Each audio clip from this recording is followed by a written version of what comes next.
This episode of the Co-Optional Podcast is brought to you by As Above, So Below. Click the link in the description to check out the trailer.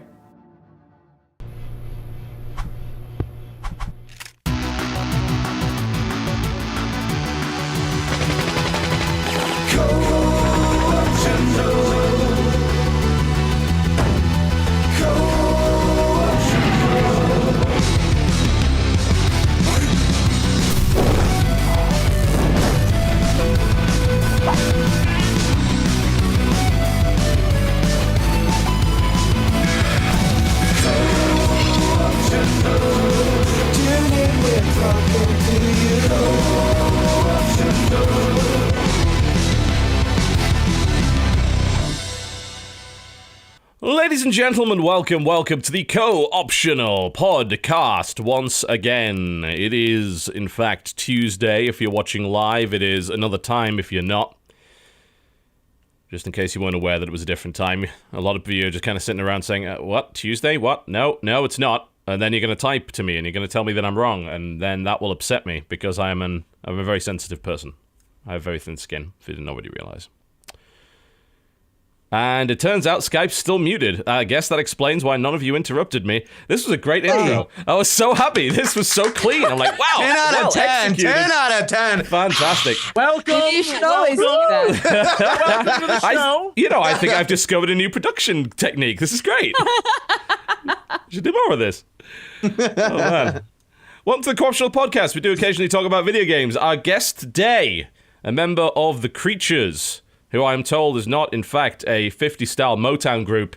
XXSlyFoxHound, welcome to the show. I love that to think, wait, Motown group? What? What are you on about? It's possible. You're making a Motown CD, right? Well, not yet. We can write music, but not like that. Well, I mean, the YouTube thing is starting to die off for everyone, man. You need to transition into what's hip, Listen, and that is Motown, man. Motown is coming back. Listen, I'm gonna bring the boy band group on.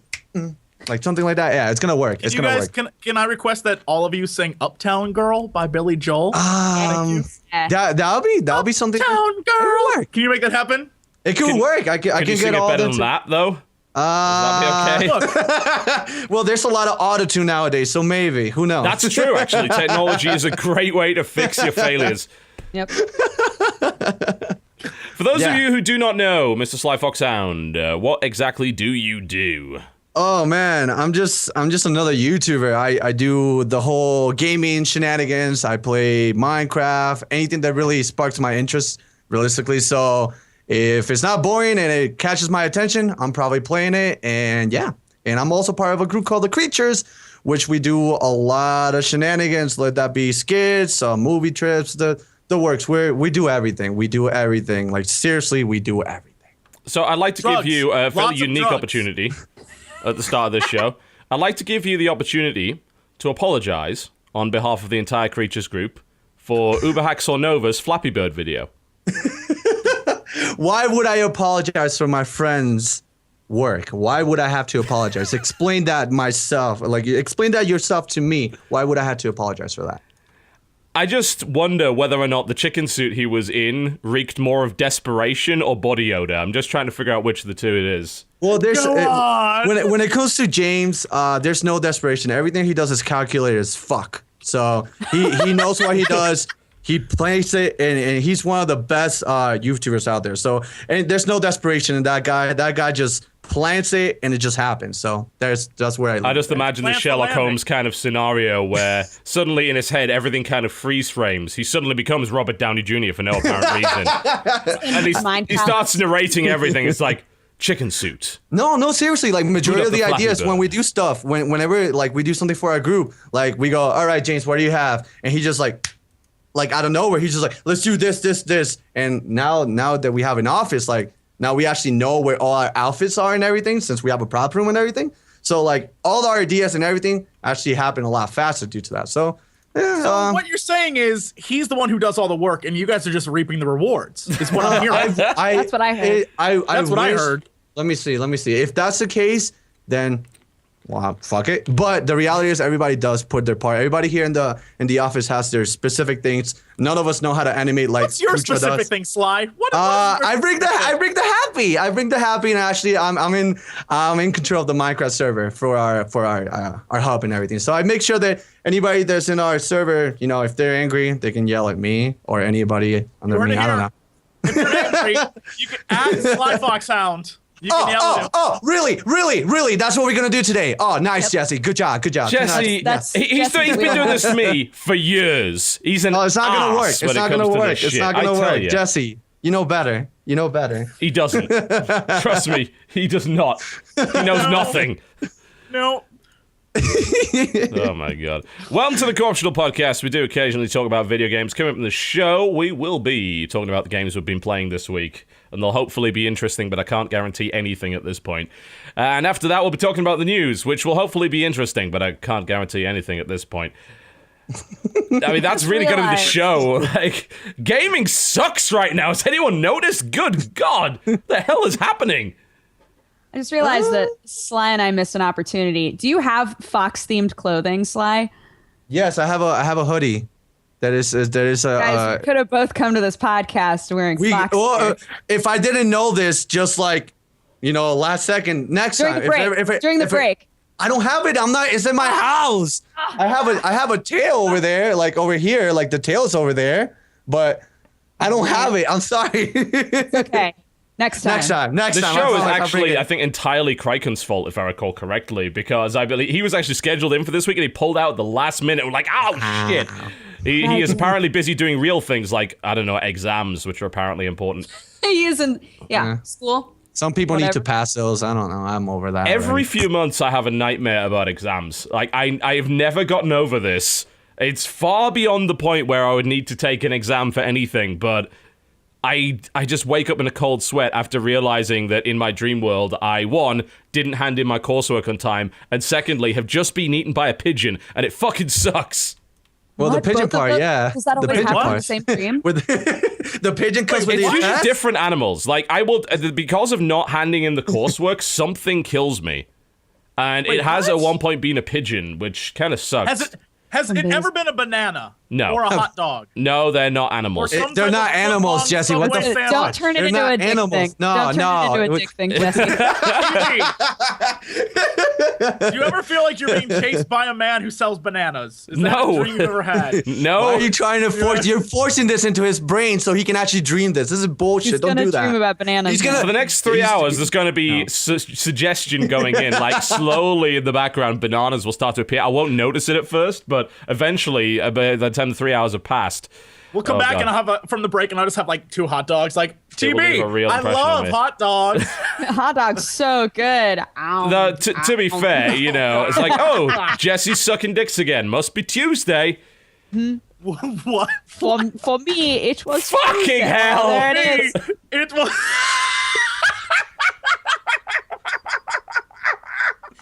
Is Why this- the fuck do you have that?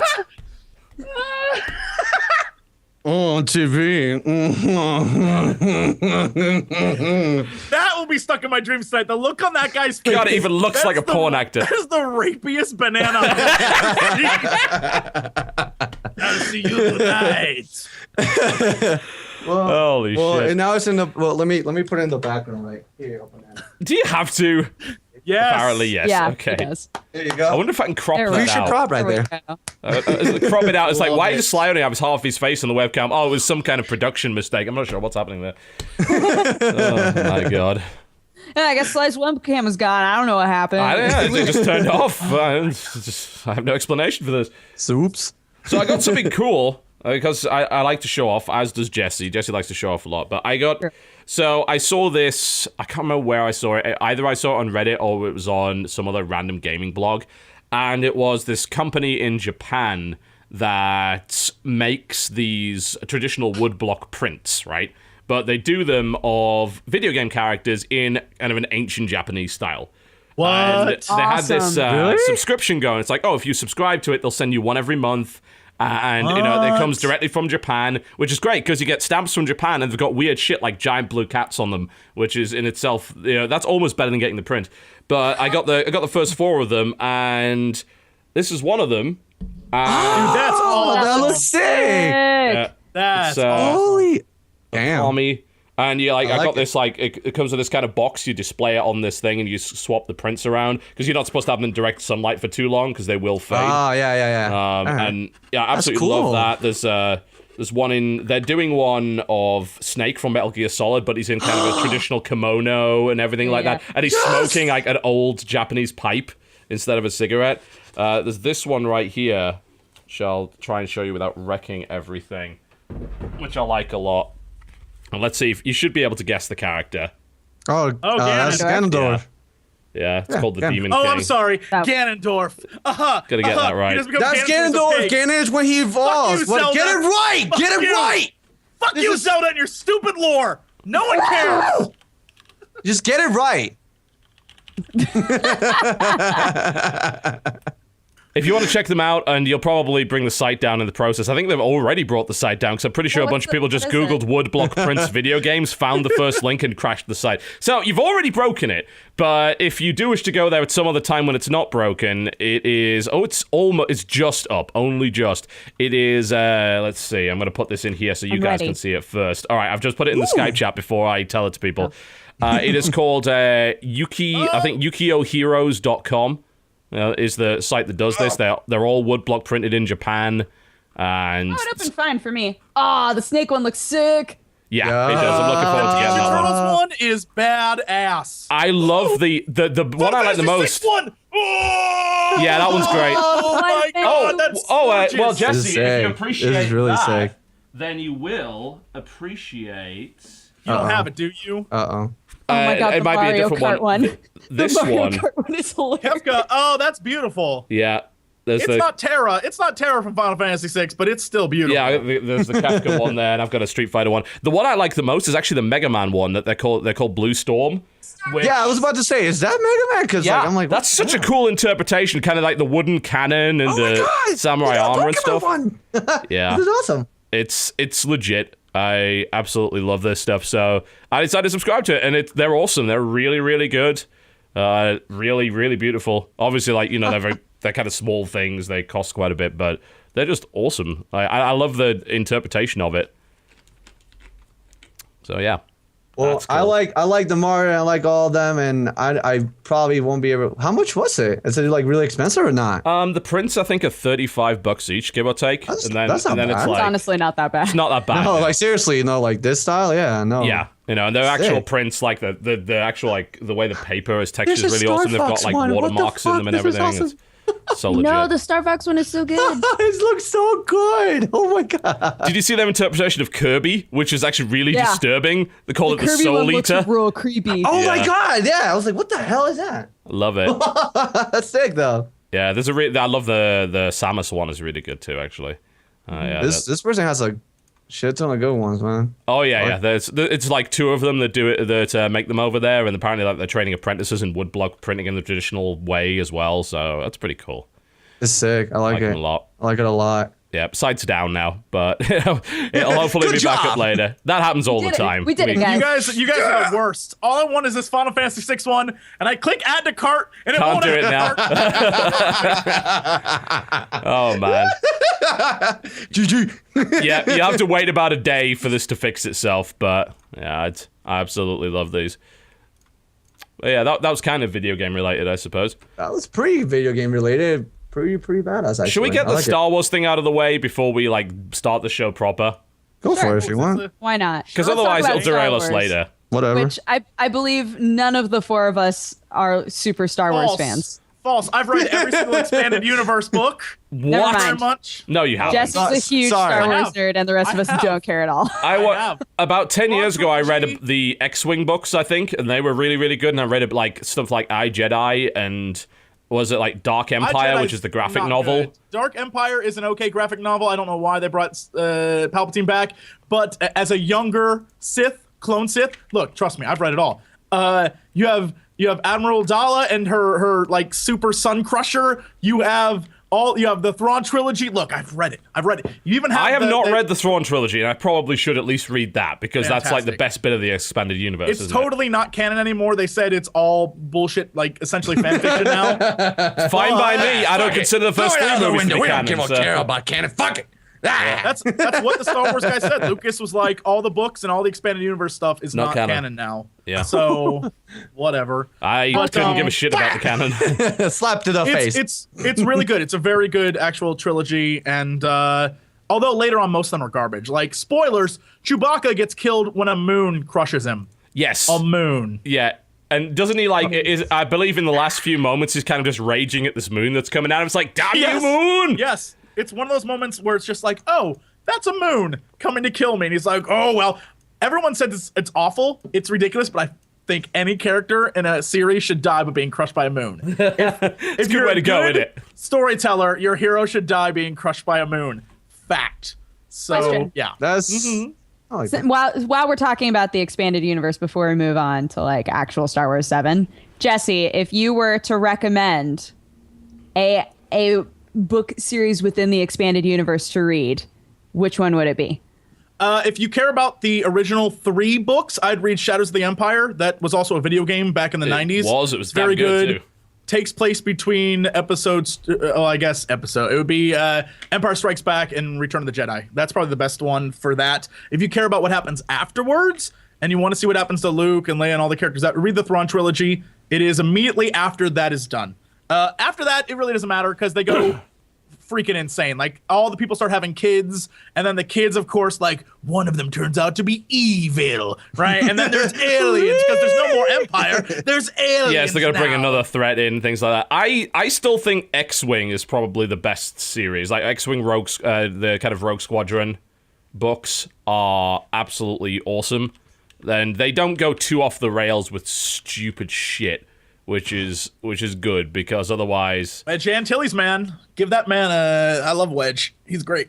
Yeah, I think they should bring his ass back for the new movies, but whatever. Yeah, they were written by Michael A. Stackpole, I believe, was one of them, who has written some pretty good shit. Honestly, as far as I'm concerned, I think he wrote a WoW novel, didn't he? Yeah, he wrote the Vol'jin book for World of Warcraft, actually. Yep. So there's that. So, but yeah, he wrote the X-Wing books. There's like 6 of them, I think. They're pretty good. So that's true. Yep. So I would recommend those is what I recommend. But let's talk about the movies because that's what people care about. Yes. Carrie Fisher's in it. Yep. I mean, all the original cast is. Yeah. Well, yeah, the 3. Well, I mean, they're not all there. We're missing Orlando. I noticed. Conspicuous. Is it wrong that I don't know jack shit about Star Wars? Anybody? No, it's not. I really, to be honest, I love the fact that You've seen them though, right? I seen. Yeah, you ready for this? I seen half of it and I fell asleep. One of the movies and I fell asleep. Which one did you see? Because if it was any of the new 3, it's well-deserved rest. So,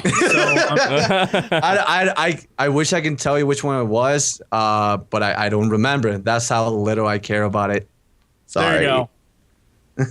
I just try. I guess I'm a different kind of nerd that just doesn't like that or whatever. I'm gonna be honest. I was never hugely into it. I was always a Star Trek guy. I feel bad though. I feel bad. All my friends liked it. I'm like, I saw Darth Vader. I'm like, yo, that dude looks cool. I saw the Sith, the light, all the things. I'm like, I like the idea, but I just cannot get into the movies. I don't know if it's just me. It's just lengthy. It's just like same thing with Lord of the Rings. I started watching it and I loved it. But it's just so lengthy. Maybe my attention span is just bad. I was with you at first. Once you said Lord of the Rings, I was out. I'm not on your side. No, it's fine. No, I'm explaining my fault. My fault is lengthy movies. Sometimes just if it's not like, I just lose it. Can I ask you a question? What is your all-time favorite movie? I need to know this. I don't have a favorite movie. Everything changes all the time. If you could watch a movie forever, what movie would it be? If I could watch a movie forever, I do like Fight Club. I do like Fight Club, but that's already. It's just not fair because you programmed that in my head. But I don't know, man. I don't have favorites, to be honest. Everything just changes. I can't say like I have a movie that after a while I'm not gonna get tired because a movie after a while gets boring. Like it just The only thing I can watch, like, never get tired, is a TV show called Scrubs. And for some reason, that doesn't get old for me. That's the only thing that doesn't get old. Everything else, after a while, just flat out loses my attention. Multiple friends who feel that way, where they're like, I can just put Scrubs on any day for any number of hours. Oh, it's funny, best show ever. And I'm like, I don't understand. I don't understand it. I don't fight it though. It's something that makes me feel like I'm at home. Where if I go to any event, I make sure to watch one episode because I relax. I just feel at home with it. But I can other things like Star Wars or everything that's lengthy. It really needs to get my attention. Like for the longest, Attack on Titan. It took me a while to get into it, but it got to a point that it was so good, they just made me just get stuck with it. I'm like, all right. To be fair, half of Attack on Titan is fucking talking, so that's probably got a lot to do with it. And they don't drag shit out. After when you get I think it's episode 5, GG, you're part of the series, you're going to become a fan because all the people that you were invested, well, you know.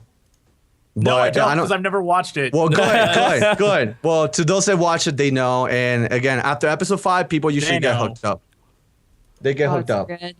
So plot-wise for this thing, just as I bring us back onto topic here, sorry. It's entirely fine. This happens every show. But I do like the fact that they have effectively brought no names on as the rest of the cast.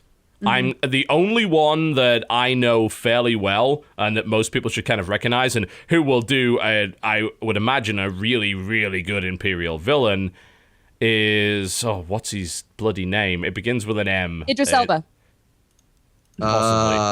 No, not at all in any way is it Idris Elba. That's absolutely not the case. Girl can dream.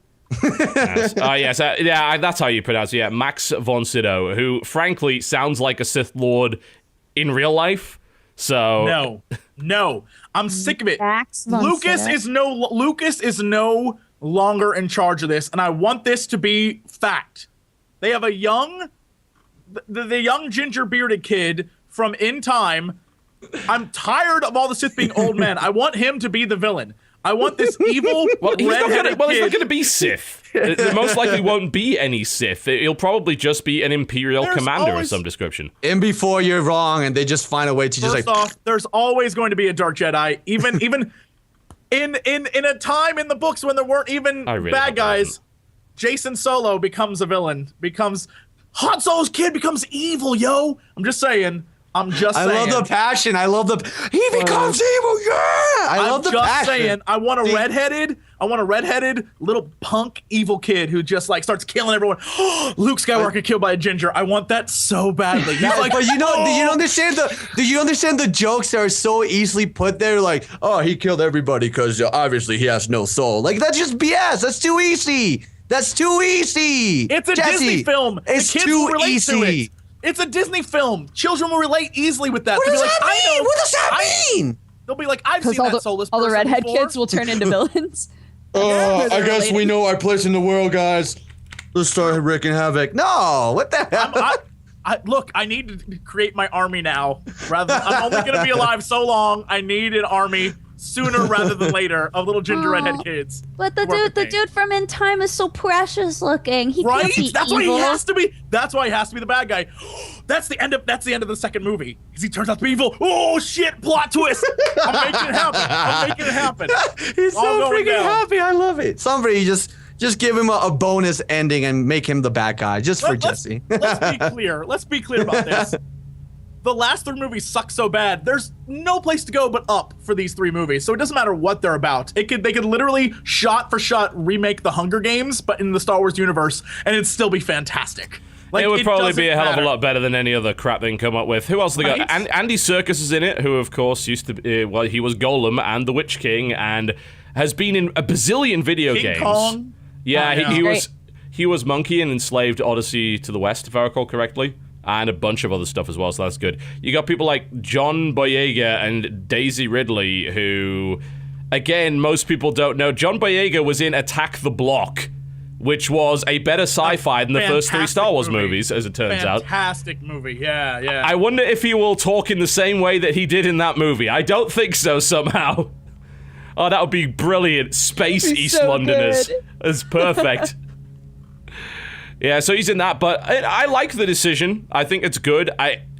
one of the things I actually hated the most about the first three was the fact that they had people that were known in it. It's like, oh, I know that actor, and I know this actor, and oh, it's fucking Samuel L. Jackson, who has no business being in a Star Wars movie. And for the other guys, you only really knew them outside of, maybe Harrison Ford because of Star Wars. And I don't know, I suppose it let them be the characters in a much easier way without them being, like, judged by their previous work, and without you, like, as a viewer being attached to the characters they were playing previously. Yeah, exactly. I mean, it's the same reason why they wanted a kid that nobody knew to play Harry Potter. Yes. They're like, we want you to just be Harry Potter. Yeah. Nobody else. Nobody else. But unfortunately, now he's Harry Potter in everything else. Yeah. He's Harry Potter in everything, no matter how old he gets. Yeah, that's the problem with that. When you have that big role, you become typecast, especially if you've not been known. I think it was, wasn't it Christopher Eccleston that bailed on Doctor Who after one season because he didn't want to be typecast? Which was a shame, because that was the only season of Doctor Who I actually enjoyed. I loved him as a doctor. He was so good. That series was legitimately enjoyable for me, and the rest of it, I've just been like, oh god, it's more cheesy BBC shit. I grew up watching this. It's like they have the same 3 pieces of music every time. The sets are fucking terrible, their effects is terrible, and their writing is bullshit. And the plot holes, bullshit. Yeah, You hear it here first. Doctor Who. It's bullshit. It is. Bullshit. With British TV, we only do 2 things well, yeah? Comedy panel shows and period you're dramas. So good at that. Yeah? I will completely agree. Every panel show from England is amazing. Awesome. Yeah. Fucking love it. And period.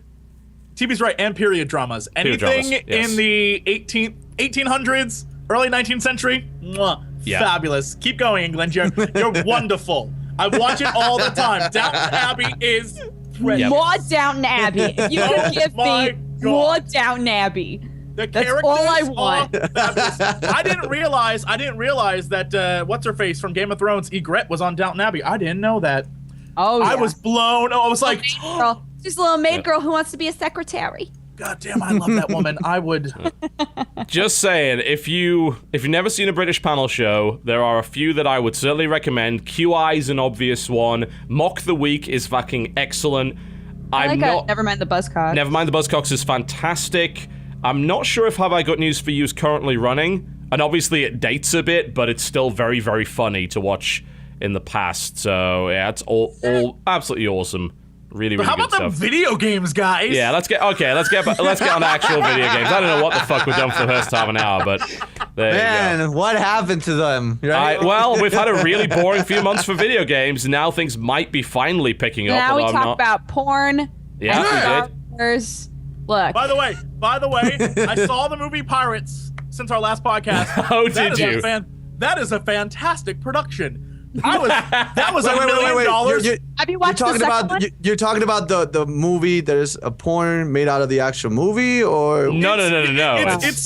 It's just a movie. Last week, I learned there was a porno called Pirates that was the most expensive porno movie ever made. I've never seen it, so I took the time to watch this film. $1 million, well spent. There's a sequel I heard that is $6 million, which blows my mind. Does it have the same dude that always gets in all the porn films?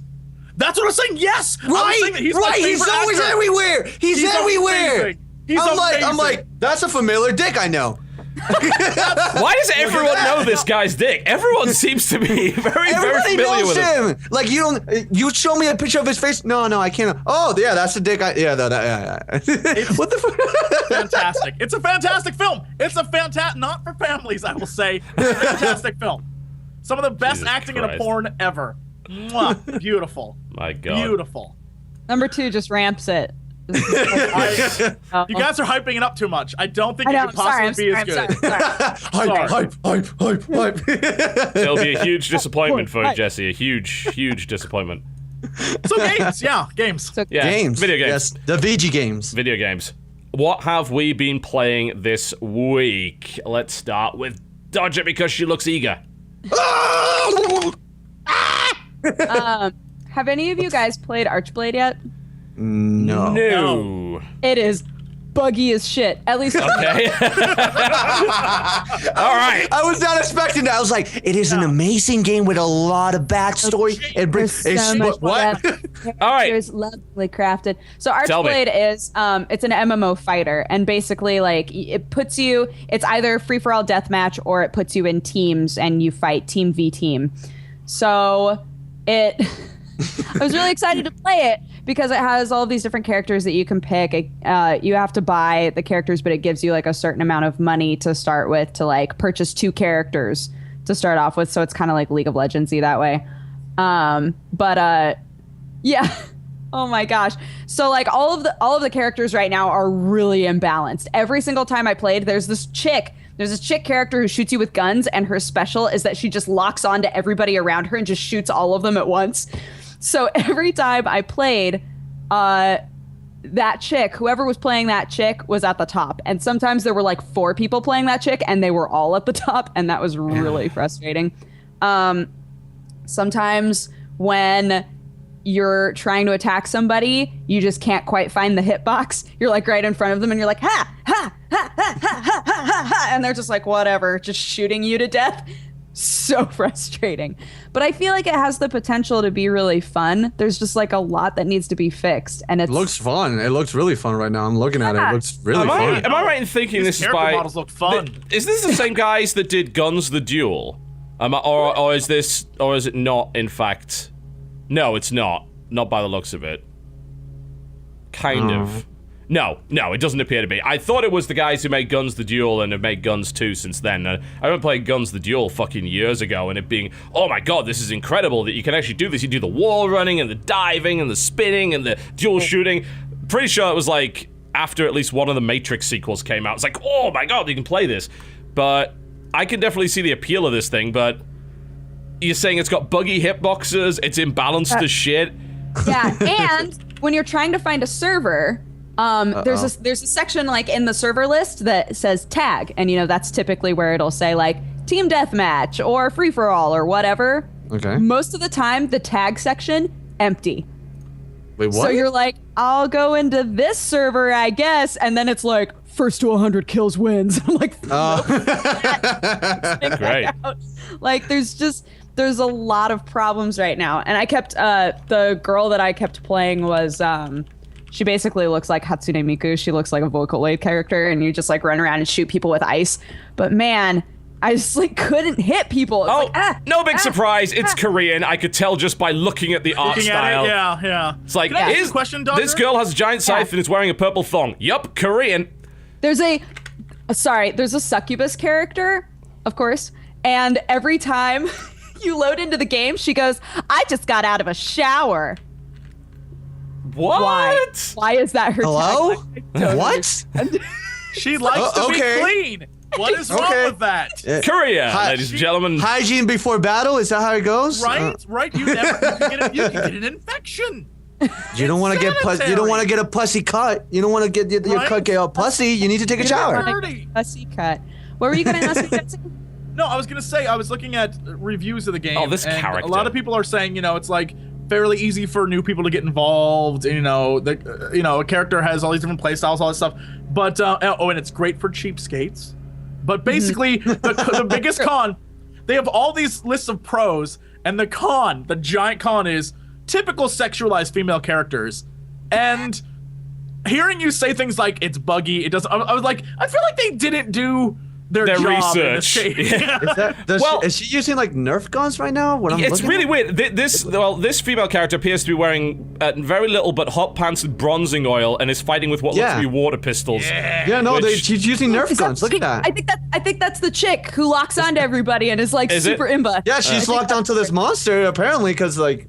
Now, is that another player? The monster man? I assume it's another player. He's getting wrecked right now. Lock on. He's getting absolutely wrecked. Oh my god, easy mode engaged. Look at that. That's the other thing that's really weird about it to me is a lot of the character designs don't seem like they're in the same world.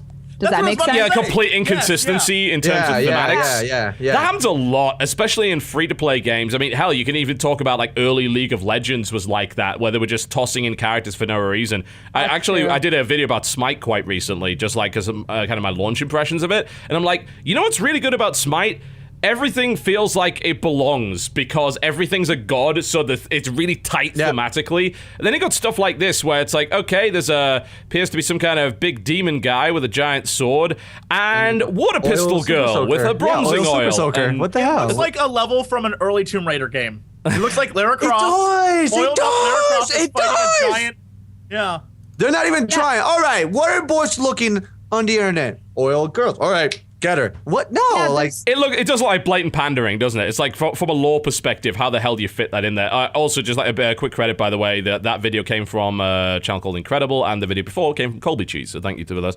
But there's a dude who killed me over and over and over again last night, who legit looked like he was plucked out of Diablo. He's really? just like this. He's like this floating skeleton who just like floats around, and then he traps you in this big like bone cage, and I was like, I feel like I'm playing Diablo right now. It suddenly just looked like I was in Diablo. This doesn't make any sense. I don't understand. Bone cage.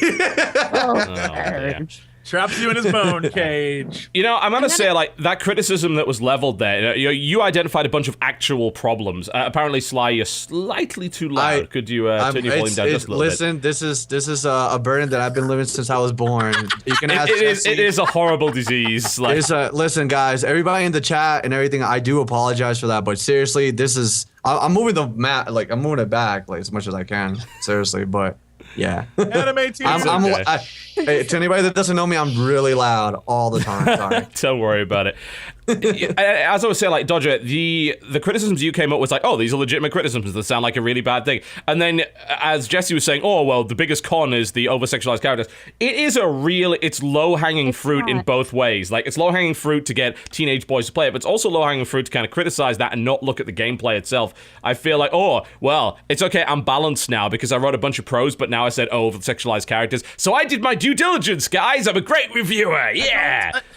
And that's something that I think is, you're right, it's very low-hanging fruit, but it's also something, if it's like a Korean-style multiplayer game, it's to be expected at this point. Like, that's how they design characters. They've been doing that for decades. At this point. And it's, I understand why people have problems with it. I have problems with playing certain games from Japan because the anime chibi bullshit or the over-exploitative fucking fan service and the really creepy stuff. It's like, this is a teenage high school girl, but look at her ass! Like, no, I don't want to do that. I'm 29. I'll be arrested. No. I have problems with that as well, and Korea has a lot of sexualized female characters. And I remember when we were doing like stuff on Terra, everyone was saying, oh, why do these characters look like this? It's like, it's Korean. It's become more of a standard though, like you guys said, it's becoming more of a standard with all this. It's just like, all right, very anime looking, obvious, all right, cool, then let's go with that. But like, the one thing that bothers me though, what Dodger was saying is like, the mechanism from the game itself. Like, all right, you're gonna get all these random characters. All right, I'm gonna look over that. But if the game itself is buggy as fuck, then listen, there's no saving grace there. You're fucked. Like, there's nothing you can do to save it at all. Like, I obviously they're gonna work on it. This is something that I don't know. Did it just come out? I don't know much of this. It just came out. Yeah. It just came out in this country anyway. Like, how long's it been out in Korea? I don't know. That's a good question. See, that's another valid thing to bring up. If like, how long had they had it up there? Exactly. And it was this a passable decision, or it's maybe server problems? What is it like? It's really weird because like Codebrush was established in 2008, yeah, and and Archblade is the only game they have made, and it seems to me highly unlikely that they were established and spent 6 years making this game and then only just released it in both territories. I can tell you what I can do. They'll have to wake up, but I'll find out. Just for the sake of it, is I'll ask our Korean StarCraft guys as to whether or not they have heard about this and when this came out in Korea. Probably years ago. Somebody mentioned a year in EU. That bums me out so bad because I was thinking, well, I'll keep playing it and hopefully they'll fix it. If it's been out for a long time, they're not going to fix it. And it's still broken? Yeah. Well, I don't know. Maybe we just need to bark and complain enough. If you enjoy the game enough, like, maybe something. It could happen. I don't know. Complaining. Your game looks like it has potential. You're throwing it away. There you go. Now do it in Korean. Yeah, it was I know what according you're to the talking information that in the chat and from from Google, which is kind of mixed. That they said January 2013, but that means they've had over a year to balance this fucking thing and somehow haven't managed to. And you're saying it's extremely buggy. I think that stuff like tagged lobbies, that's fixable. That seems like a localization issue. For sure. But I mean, have you experienced like game lag? The hitbox issue is obviously like a really big problem. And it's a shame because I would play this. Like looking at aside from this, it looks cool. It looks cool. it's almost like Smite-like, in that it's like you're very much third behind person, the character. yeah, I like that. I like the that. arena brawling stuff, but I don't know about this. The hitboxes and the character design just is a real put I off. would say maybe it's because the two characters that I chose to try and play with just weren't good for my sort of play style, but that doesn't fix hitboxes. I was about to say that regardless of whatever style you have, if hitbox is shitty, it's shitty. You can't do anything. Oh about Jesus! that. And one of our mods is saying it came out 2011. What? Oh my God! Really? This is an inherent problem, I think. With, hello, we always darkness, have my Sly old on the friend. show. He reacts. Oh no, that is so terrible. No, because I don't feel. Not only I feel bad because it's been so long, but the fact that you're hoping. I just saw your dreams just kind of like. Oh my gosh! Shatter right there. This is a problem that has existed a long time with the transition from Korean games into the West, because for years I've tried outplaying all the different free-to-play and all the different games that are released years after they've been out in Korean markets. And when you play them, it's like, this is buggy as shit. And it's not like this isn't an aberration of what's normal. 90% of the games that I play that are like, oh yeah, no, we're bringing it over. It's this really popular Korean game. We're bringing it over and you can play it online now for the first time. It's garbage. And you're just like, what? How is this popular? Maybe we're spoiled. I don't know. Maybe, I don't know if that could be it. Maybe over It's there. really odd. It's the standards. I've never been there. I don't know realistically how they do things over there, but maybe our standards are completely Gaming different. culture's huge. Gaming Oh, yeah, culture's it's massive. huge and That's stuff what down I don't here. understand. I'm aware, but you would think that everybody would kind of synergize and be like, all right, this is how things are going. People seem to be enjoying it. Let's go this way. But no, people just, it's just all It scattered. could be localization, translation, could be all sorts of different things in the process of whatever company makes it happen over here in the States or in Europe. It has been or known to whatever, happen. If I recall correctly, there were some problems in Terra as a result of the localization because they give it to another company to do it. Although, from what I've seen no evidence that this is localized by anyone other than the actual company itself. Like, I can't, if there was localization assistance, I can't find information about it right now. Yeah. They're claiming it's just, through the Codebrush Games guys, which is, that's those guys. They must have had some kind of assistance, but it is possible it fucked up in transition. But like you said, you'd think that if these balance issues and hitbox issues was such a big deal that this game... 3 years? I don't know. Nope. know. It's not happening. There's no fix coming. Sorry, There- kid. there's a slight hope, but it's I don't know, man. If everybody's just gonna shit on the game because this is what they got right now, then don't expect the game to just blow up. I don't know. That was a bad move in their behalf. They should have just kind of all right, we're gonna release it to America. Let's kind of tweak it a little bit. Maybe fix it. Yeah.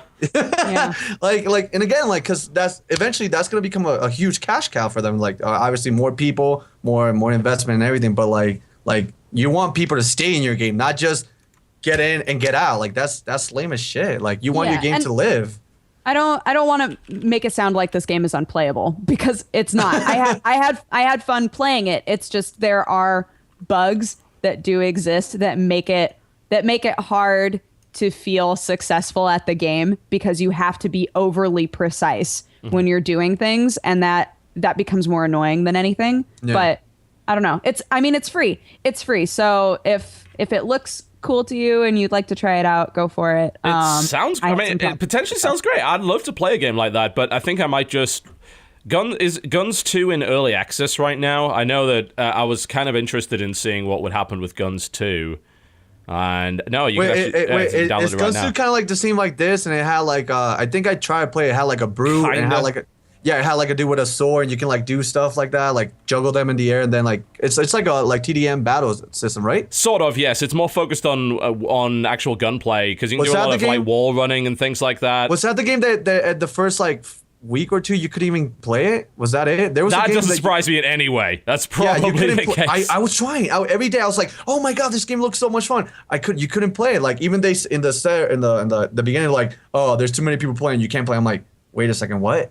You have this on Steam and I can't play it? That doesn't surprise me. Like, I don't think Steam was responsible for the servers for that. They're still technically in closed beta according to this, so they can just make that up as an excuse. But I would like to play more guns. I mean, I like the original guns. It was just that was also kind of buggy and laggy and had balance problems. So, yeah, we could have an entire discussion on this. I'd love to bring like the captain of my South Korean StarCraft team on to ask him about this shit, but unfortunately, I don't. He's not awake right now. Tell us about your games. Play cells, right? Meow. It's interesting. No We're looking at the games that are currently very popular in Korea. The top game in Korea is actually League of Legends. Traditionally, outside of StarCraft, a lot of the stuff that they really liked over there was their own stuff, and a lot of it still is. Like FIFA Online 3, you'd think, oh, that's an international release. It's not. FIFA Online 3 is actually Korean. Like, it is I believe it is South Korean only, if I recall correctly, which is bizarre. It's like, you're telling me that FIFA? They brought it out in Singapore and Malaysia as well, but it's not an international game. A FIFA game, EA Sports, is a Korean-only title. They've then got Sudden Attack, which is still very popular over there, Aeon Tower of Eternity, which, we played Aeon a while ago, didn't we? Jesse, you've played Aeon, haven't you? I did. That was a long time ago. Apparently that's still, as of December last year, that's still number 4 most popular game in Korea. Then they've got Blade and Soul. The original fucking Lineage is still being played. What? That's number 6 over there. They closed down the North American server for that game. Over there, it's still number... Lineage 2, though, they don't give a shit about, but Lineage 2 isn't even in the top best. 10. The original Lineage still being played. Then you've got StarCraft Brood War, you've got Dungeon Fighter. We actually did get Dungeon Fighter over here. Oh, yeah. Totally Brood War, man. That doesn't surprise me. Brood War doesn't surprise me at all. Yeah. Yeah, it's the stuff that's really popular in Korea via the PC bangs is crazy. It's a totally different video gaming culture over there. It's pretty cool. Yeah, man. So what else have you been playing, Dodger, if anything? I started playing a super weird game called Dreaming Mary. God, here we go again. What is this? Talk to me. Okay, Tell me your name. I'm realizing that right now, the really in thing is super adorable games that turn super fucking creepy at a certain point. I like those. I know. I love actually. that too. Yeah. But started playing this game not realizing that was going to happen. Really? What is this for? Like, is this PC, console? It's just tablet? like a little game that you can download online that's free. Okay. It's just, but man, you're a girl and you're stuck in a dream. And like you can play the game and never see the creepy side and just like beat it and be like, cool, I'm done. Really? But like all of the hidden endings are super weird. They're super weird. I've only uploaded the normal ending, but oh my god, lost my mind. So that's another game that happened. Yeah, I lost my mind yesterday. Who knew? But that's I'm looking another at it game right now. for precise guys. If any of you are ever making a game, do not make it so that one fucking pixel on the screen is what you have to click in order to Oh shit! Yes. Okay. So badly. Okay, no. I totally agree with you. So I just started playing the game yesterday, which is a point-and-click adventure that is. I thought it was gonna be like mystery. What's the name? Like Yesterday. Oh yes, yes. It's like I started playing the game yesterday. It's like, really, what was it? Which game was it, Jesse? But it's like a cult horror / mystery game, right? And so there's one point where there's a box of toys, and you have to, the first time you click the box, you get a little mini piano. And I'm like, oh, okay, cool. And so later on in the exact same area, you have to click the box again, but in a microscopically different section to get another toy entirely. And I was so effing confused. I was like, what does it want me to do? Fucking toy. Like, that is the stupidest thing. That sounds more like a hidden object world. game than it does point and click. I recently played a hidden object game and it was fucking terrible. It was called House of 1,000 Doors. And apparently it's ludicrously popular. Find all the doors. That's the whole game. It's just 1,000 of them. 1,000. GG. You're done. They're so up. popular.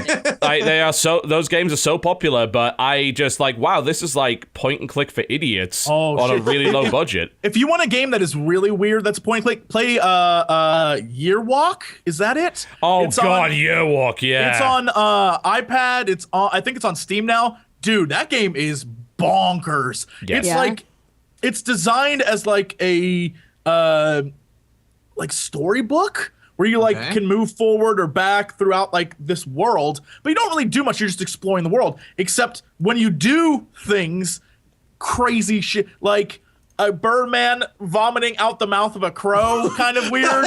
Oh Yes, that sounds cool. Oh What the yeah, fuck? it's insane. That's awesome. It's insane. A Birdman. The worst part is twisted. Imagine playing it on a phone with earphones on a plane, and you're just like going through it, and all of a sudden someone you're like, ah! And then you look around, and there are people on the plane just like, what the? That was my experience. Do not That was play my Year Walk on a experience. plane. Do it, and record yourself. It is horrifying, that game, and not like jump scare horrifying, like really weird horror. Like what that the will stick fuck? with me forever. Yes, like the kind of thing you see, and you're like, oh yeah, no, I'll remember that for the rest of my life. Every night that I'm trying to go to sleep for the next month or so. I hate that. I used to do that as a kid all the time. I'd see like one frame of something freaky, and then for months afterward, every time I would close my eyes, I'd see it and be like, I can't go to sleep. I can't go to The sleep. creepy girl from the Exorcist. That image has been stuck in my the head. shaky? Yeah. Oh my God. Yeah, no. Bring it back. Like one of my favorite video game trivia bits is the final boss of Earthbound was the developers, like he saw some crazy shit when he was a kid, and that stuck with him so much that he made it the final boss of the game. Oh, really? Yeah, Yep. yeah. That's sick. I like that. so. That's like using your So- fears to help you out. Which, yeah. But yeah, that bring it back. That happened to me in Dreaming Mary. I went into this room and there was like a bunny lady who was like sweeping, and I was like, how adorable. I bet I can talk to her. I'm clicking all over her. All over her. I'm like, can I not? I guess I can't talk to you. And then I left and exhausted everything else I could possibly do. I was like, there's nothing else to do. I don't understand. So I went back into that room. It turned out I had to be standing slightly off to the side of her and then click. And I was like, who made this? I got so angry. Like, I'm impressed because one person made the game and it's executed so well in so many ways. But then at the same time, I'm like, why? Why? Like, why is this how this Maybe works? did that happen a lot in the game, or was that just that one specific time though? Oh yeah.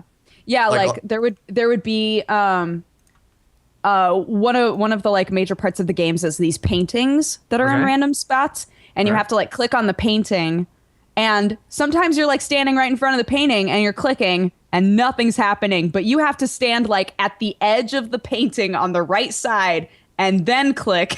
I'm just like, Is this something that you would forget towards the end, like later on in the game, or like it'll be like, all right, I remember that I fucked up one time. This is a kind of norm, and you went with it, or it's something that the longer that I played, the more I was used to it. I was like, I'm just gonna cool. like I'm just gonna keep clicking and moving until it like activates. So it's not like, super it just game became breaking not then. an issue. But yeah, I still love it. I still thought that it was fantastic.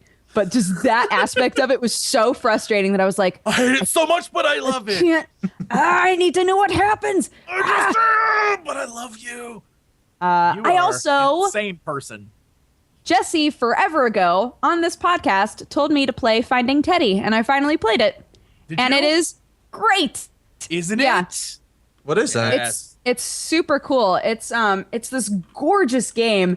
The intro is really short. It's literally just like you in bed with your teddy bear, and then your closet opens and a giant spider leg comes out, takes your teddy bear and goes back in the closet. And you're like this little grayscale girl. You just get out of bed and you're like, where'd my teddy bear go? And you climb in the closet. Crazy girl. And then you wind up in these, you're in these like contained zones at a time that are gorgeous, where you have to solve all of the individual puzzles that are all connected to each other in order to move on. Okay. And it's so nicely made. It's just beautiful. I And what's really, that really for? love Is it. that what platform is that for? Because again, like all these, this by the way, this group, this amazing group that I'm here right now, is you guys have different tastes, like completely to what I'm I sure. normally used to. So like this is like oh, I never heard this game. This sounds cool. Oh, what the hell is this? Like If it makes you feel better, I hate everything the Dodger likes. So oh, that's cool. I'm very I'm very like open for a lot of games. I give them a try, and like if I don't like it, I don't like it. But all these things, like I like creepy. I like creepy a lot. So like I just don't like scary games. I don't know why. Don't like scary games, but like creepy. Makes no sense. Okay, all right. Should try out Dreaming Mary then. Okay, I'm gonna try it. Yeah. Yeah, Finding Teddy. Finding Teddy was the game that, before we started this podcast, Jesse, when we were talking about like audio issues, I recorded so much of that as like a first impression, and I can't get the audio to like the audio just slowly gets off track, and no matter what I do, I can't get it back on track with the video. So I still haven't uploaded that, but that game is great. I absolutely recommend that as well. Cool. I might have to try those seriously, just for myself. And if they spook me enough and in a way that I'm not gonna, Finding be Teddy a little man woman, then I'll probably do it. Yeah. And I've pretty much exhausted everything that I can do in Meow Meow Star Acres, which makes me sad. Oh. So that game's over. I'm done with that. That's the worst. I know. Ugh. No more Meow Meow Star Acre. more Meow Meow. Even the name makes me want to hate you. Meow, You meow. play I that know. makes That's me wanna why I kill you. say the full title of the game, because every time I do, I get that same disgusted look on every face in the room, and it makes me so happy. I'm just like, oh my gosh! In Meow Meow Star Acres, I made so many pancakes. now it's time to go to break. We'll be right back with the Cordial Podcast, ladies and gentlemen. Yeah, that's the reaction that I have, and I don't feel bad about it either. I don't expect you to. Good. I feel kind of wonderful about it.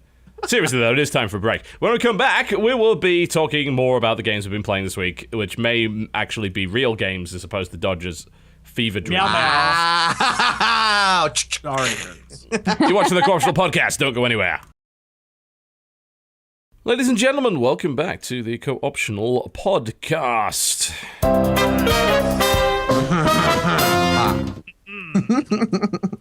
Yes.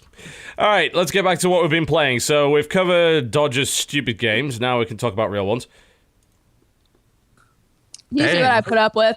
Yeah. You see No, you know Sly? what? You know I put up what? with every week. I like it. It feels like a second home. I like it. It's just, you guys are nice to each other, and then you shit on each other. This feels fine. Pretty much. It's not Heard it here me. That's first. true friendship. Sly likes picking on women. Guys. Send your How message did to you even get @SlyFoxHound. there? How the hell did you even get to that? Probably through a Jesse, you Tumblr piece of tag, I'd shit. imagine. It just Are you happened. serious? How did? Oh, he made a joke. That's it. You know what? There you go. Sly likes it. What the fuck? How does that come into? Wow. It's Tumblr, man. That's just how it goes. You know, at your behest, I had a look on. I don't even know what Tumblr really is. I searched for my Tumblr tag, so I looked at Total Biscuit. Found a couple of funny animations. There's one of me slapping in the face, Jesse, which I thought was pretty funny, and there was like some kind of cool drawn thing. And then one of the most popular ones appeared to be a quote from 2 years ago regarding Mortal Kombat, where one guy had made this argument that the game was misogynist because some of the female characters were in fairly skimpy outfits. And I was just kind of confused by it. And I said, so you're okay with someone having his spine ripped out, but once it comes to kind of bikini style things, that all bets are off for you? It's like, yeah, because I know fantasy violence isn't real. Misogyny very much is. And I think my response on Twitter was fantasy misogyny. And now that's tagged /social justice warrior. Like, oh, fuck. Listen. I told you Tumblr. this. I told you this. Tumblr has amazing things, and then if you're looking at the wrong side of it, no. No. Apparently my tag is the wrong side of it. Who knew? Tumblr is my new favorite thing, because what I'll do is when I post something, I'll look at who responded and just mouse over them so I can see the last few things they posted. 99% of the time it's porn. And I'm just like, that's Tumblr. That is Tumblr. Oh God. And these are people who have names like future politician and like responsible parent. It's like, what? It's Tumblr. Tumblr, man. Responsible parent Who wants that name on Tumblr? Yeah, that's who. Oh my god! I Get out of here! Get out of here! Get I out of want here! that name, and I want to post just like dirty porn on there. Dicks constantly. Responsible parent, yes. Maybe it's the irony. I don't know. Maybe Jesse, you're a pro at deciphering lyrics. I am. This is true. Can you tell me what the lyrics "cigars on ice" mean? Cigars on ice? Wouldn't that ruin the cigar? Nice. Yeah. Right? That's what I said. And then we started talking about, well, maybe the ice means like diamonds and cigars are referencing penises. So it's actually diamonds and penises. I was thinking a piece of cigars on ice. Cigars on diamonds makes sense because you're so effing rich that that your cigars are presented to you on a bed of diamonds. But I need to know the lyrics before and after for it to make. According to Urban Dictionary, cigars on ice is a phrase used to describe a man taking a cold shower to relieve his boner. What? I was now we know. Wow, and Sly just leaves. Sly's like, no. That's as far as I can go. I'm sorry, I can't deal with any more of this bullshit. Your camera went off. On ice? Turn your camera back on, Sly. I'm sorry. I'm sorry. Oh God. Cigars on ice. Of all the innuendo, I have no reason to believe Urban cold Dictionary. Shower is cigars Then right after on that, ice? she talks about flashing lights, drunken love. According It's a to Beyonce people.com, this was the argument I was saying I was making last week, that rappers just make up words because it's easier than actually having to rhyme real ones.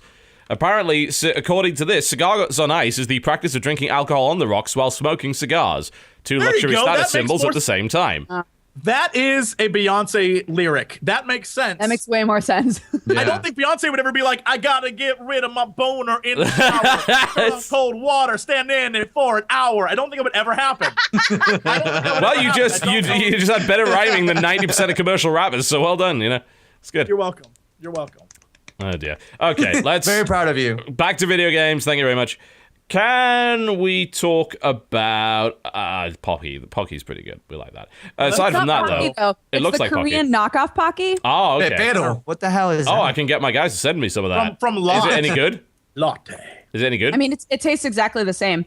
But I love it says stick biscuit in huge letters. Stick biscuit. And I There you love go. that that's your Perfect. nemesis. Yeah. Fucking stick biscuit did it again. Stick biscuit. There you go. That's stick biscuit. There you go, guys. There's a new hashtag, stick biscuit. I Stick like biscuit. There you go. Stick biscuit. Which is also the practice, funnily enough, of getting rid of your boner in the shower. Who knew? So, No. Child of Light. Anyone played that? Oh, yes. Yes. I played a good amount of it. So I was going to do a video on it today. And they fucked the save files up completely. I was about probably like 4 or 5 hours into the game, that is and a I was major problem with it right now. Agreed. Yeah, this happened with some of the. We were talking in the TGS chat, and a bunch of people who were playing it had the same issue. I think Unit Lost said, "Oh, I'll send you my save file. I'm just gonna load it up and check if it works." Gone completely. The save file is there, but it doesn't work anymore. They patched it today, and it just nuked the whole thing. And I honestly, I certainly have no desire to get back to that point on my own. Here's something that I learned that in talking with the different PR people with Child of Light, apparently they were aware that the PC version, which is why it isn't out yet, has some issues when it comes to stuff, and so that's why they were giving a lot of press people the 360 and the PS3 versions, because those were the ones that actually worked. It would have been nice if they'd let me fucking know that before I invested like 5+ hours into it. Yeah. It is based on Uplay. I actually have my Uplay cloud saving off by default because it fucked around with Assassin's Creed, and it also caused me problems with Splinter Cell Blacklist. So I turned that off, but that made no difference. I still have the save file. It's sitting right there. It just won't load now. Really? So yeah, no, that's so depressing. There's no reason to touch. I mean, unless you already have the footage and you're good to go, there's literally no reason to touch it until the 30th. Like, I'll probably just have to. I feel bad. I'll probably just have to go back and do the first. I don't know. I'll get past the first 30 minutes until you kind of got some combat, and then I'll maybe just film from there. But I've got my opinion on that pretty much right now, and that is thoughts. It's all right.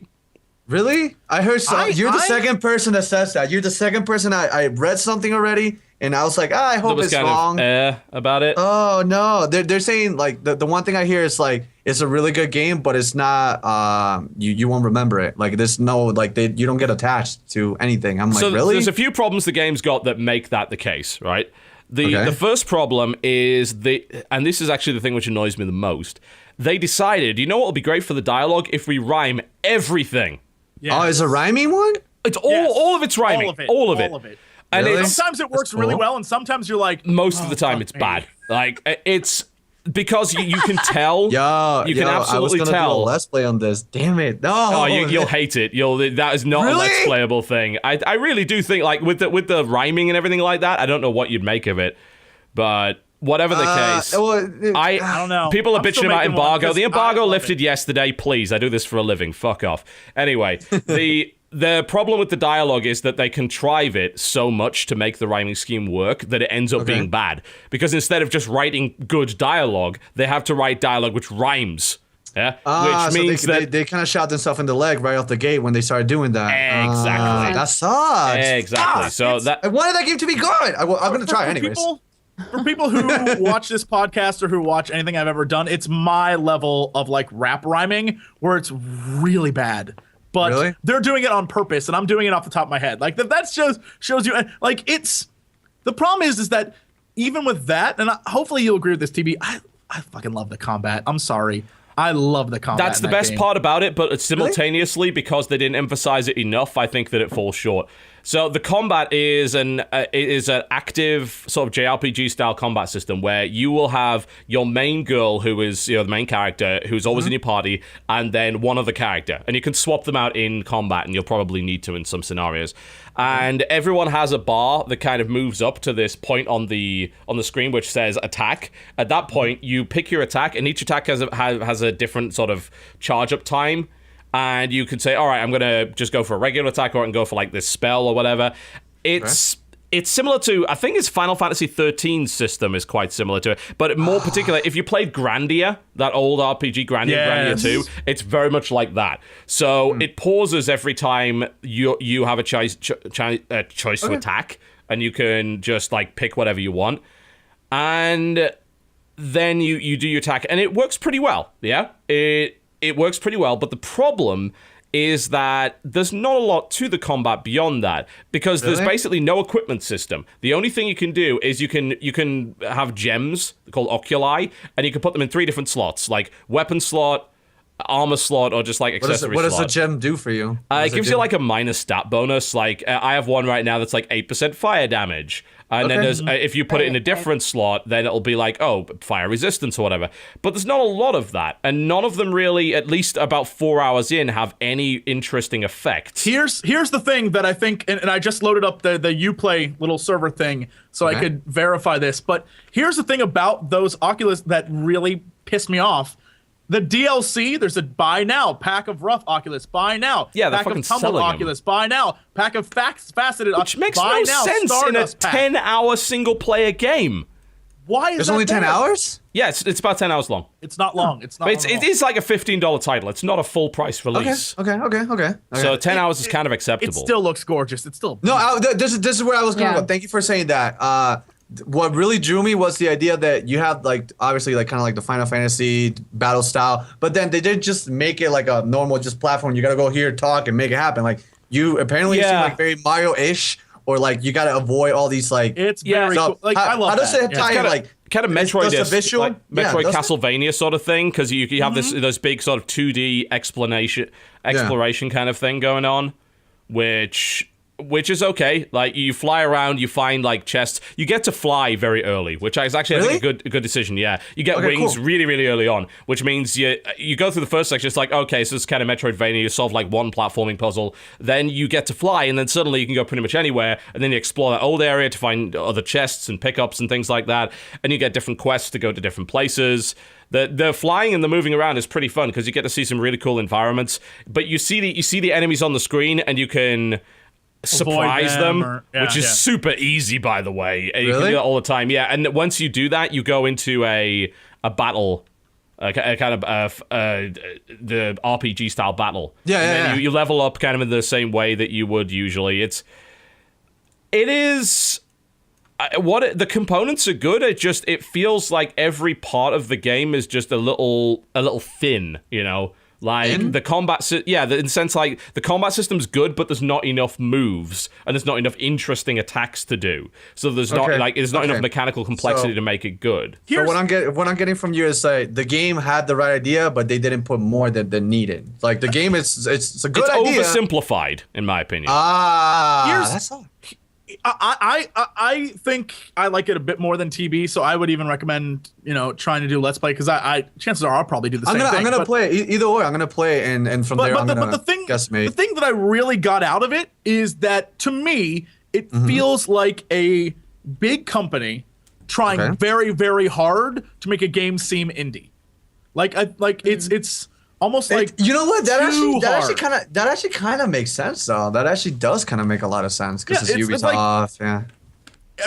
It feels like that. It feels like when you see a movie where they try very hard to make it have like an indie vibe, even though like a multi-million-dollar company made it. The budget and everything. Yeah, it feels like that. Where it's.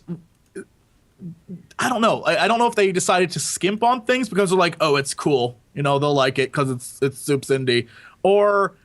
And a lot of people did as well. They were completely taken in by the charm of the world and the art style and I am a cold-hearted motherfucker, so I don't care about any of these things. So as I cut right through that, and I'm like, okay, so how the game mechanics actually work? And I'm like, oh, I like this battle system. And then I keep playing for a couple more hours and like, is this it? Like, there's basically 3 elements in the game, and the elemental reactions are very, very obvious. So it's like, oh, it's a fire dog. Guess I better use my water. But that's really, God, I miss that, because that was old Final Fantasy, and that's why I love but it was more of it sense. in Final Fantasy than that. There was just like more in general to the way the elements interacted in that game, because there were just more elements in general. But then they stopped doing that. Like, that's in the last few games, things like if you see a fire enemy, no, fuck it, use fire on him. It works. Like, no, that should not work. If I see a robot, I'm gonna electrocute his ass because I imagine he'll short circuit. That doesn't work anymore. That infuriates me. If I see a plant, I know fire works good on a plant. Yeah. I do agree. I do agree with that. I like that basic sort of like elemental, alchemical sort of. This is how it works. It's always worked like this. That's how you know. You know that. Yep. It's like rock, when they stop doing that. Yeah, it makes sense. Yeah. It's like the stereotypical rock, paper, scissors. You know what goes right. If this looks like this, let me do this. It's kind of like in you already, because so many games already programmed that inside you. Or obviously you know that yourself, like fire, water, what's up? Like Certainly. It makes sense. Right? I don't think it's something that's very, very obvious. I do think it's okay to have that in your game. But outside of that, all of the spells seem to do the same thing, just in a different element, which kind of bothers me a lot. Like, oh, this is a firestorm thing, or a monsoon, and they both do the same thing. And then if you go through the skill trees, they're very, very linear. You look at originally your skill tree, like, wow, I can do all this stuff. But really, it's just like stat upgrade, slightly more powerful version of skill, AoE version of skill. It is actually very old Final Fantasy in that respect. There's like 3 versions of each skill, and the second one hits harder, and the third one is an AoE. Although by the looks of it, it seems like it's just like a straight up upgrade, and there's no reason for you to ever use the weaker one. In fact, I don't think you can at that point. So I had my Jester character who had Tumble and then gets Tumble rank 2, and Tumble rank 2 is just flat out better because it doesn't take any mana anyway. It just like it lacks substance, and I think it's trying to make up for it by having a really nice looking world and trying to really bring you into this whole fairy tale thing. But I'm not brought into that, and there are games where I am. Like, here's an example. No, I was about to say though, are you kind of that person that doesn't let the game like here take you for a ride? No, there's a few games that I did.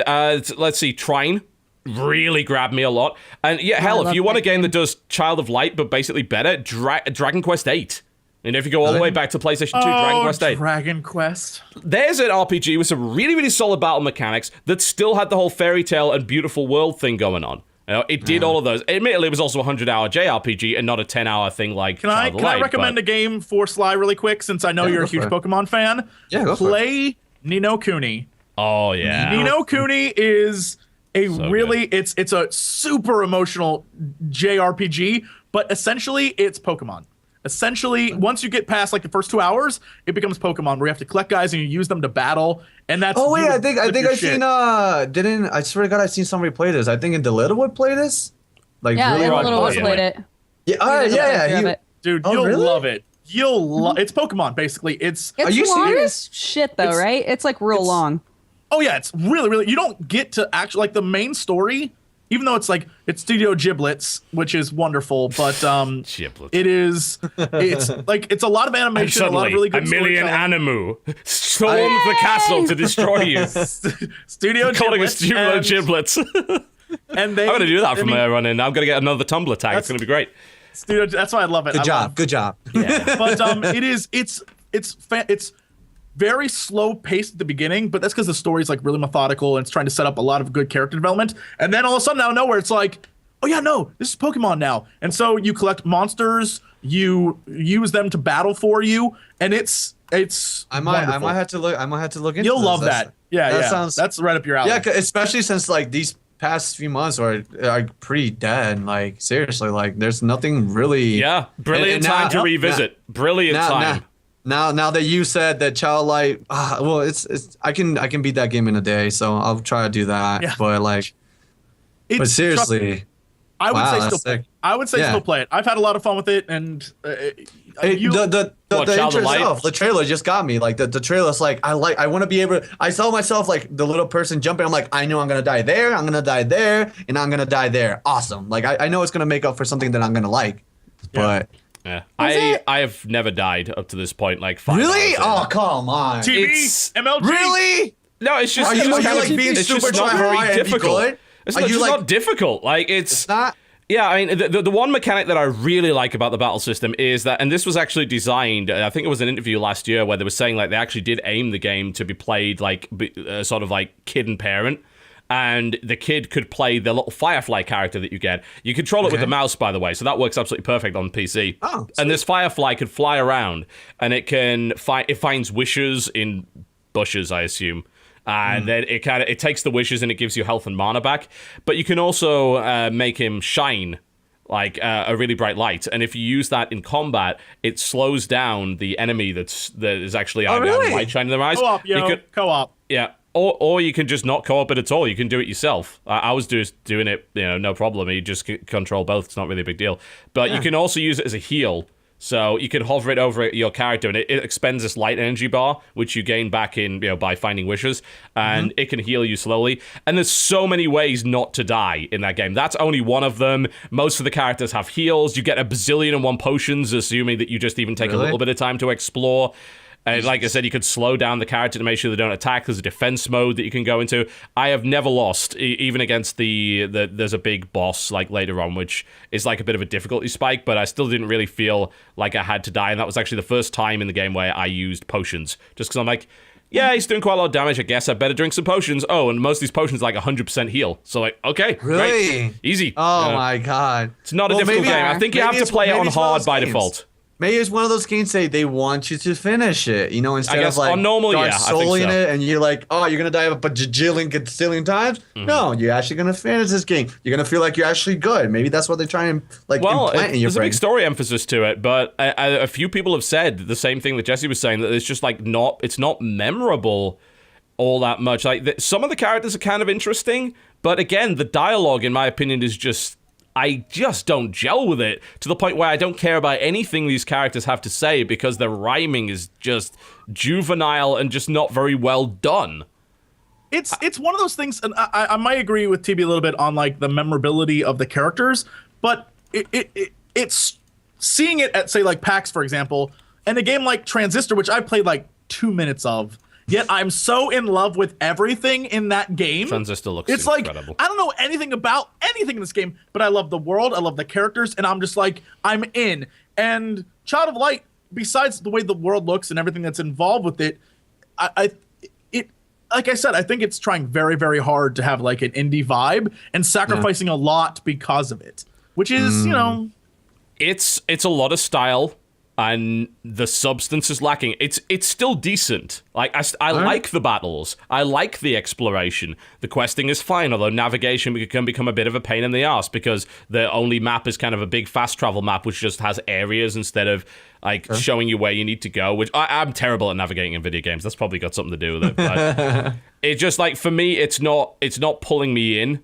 It's just like I'm kind of going through the motions with it, and that's a shame. I think some people will get pulled in by it. Some people will adore the art style and the characters and things like that, but I like the fact it's not grindy. That's good. You can avoid encounters very easily. You can just fly over them if you don't want to fight. Deuces. Yeah, so that's easy. But that's one of the things that...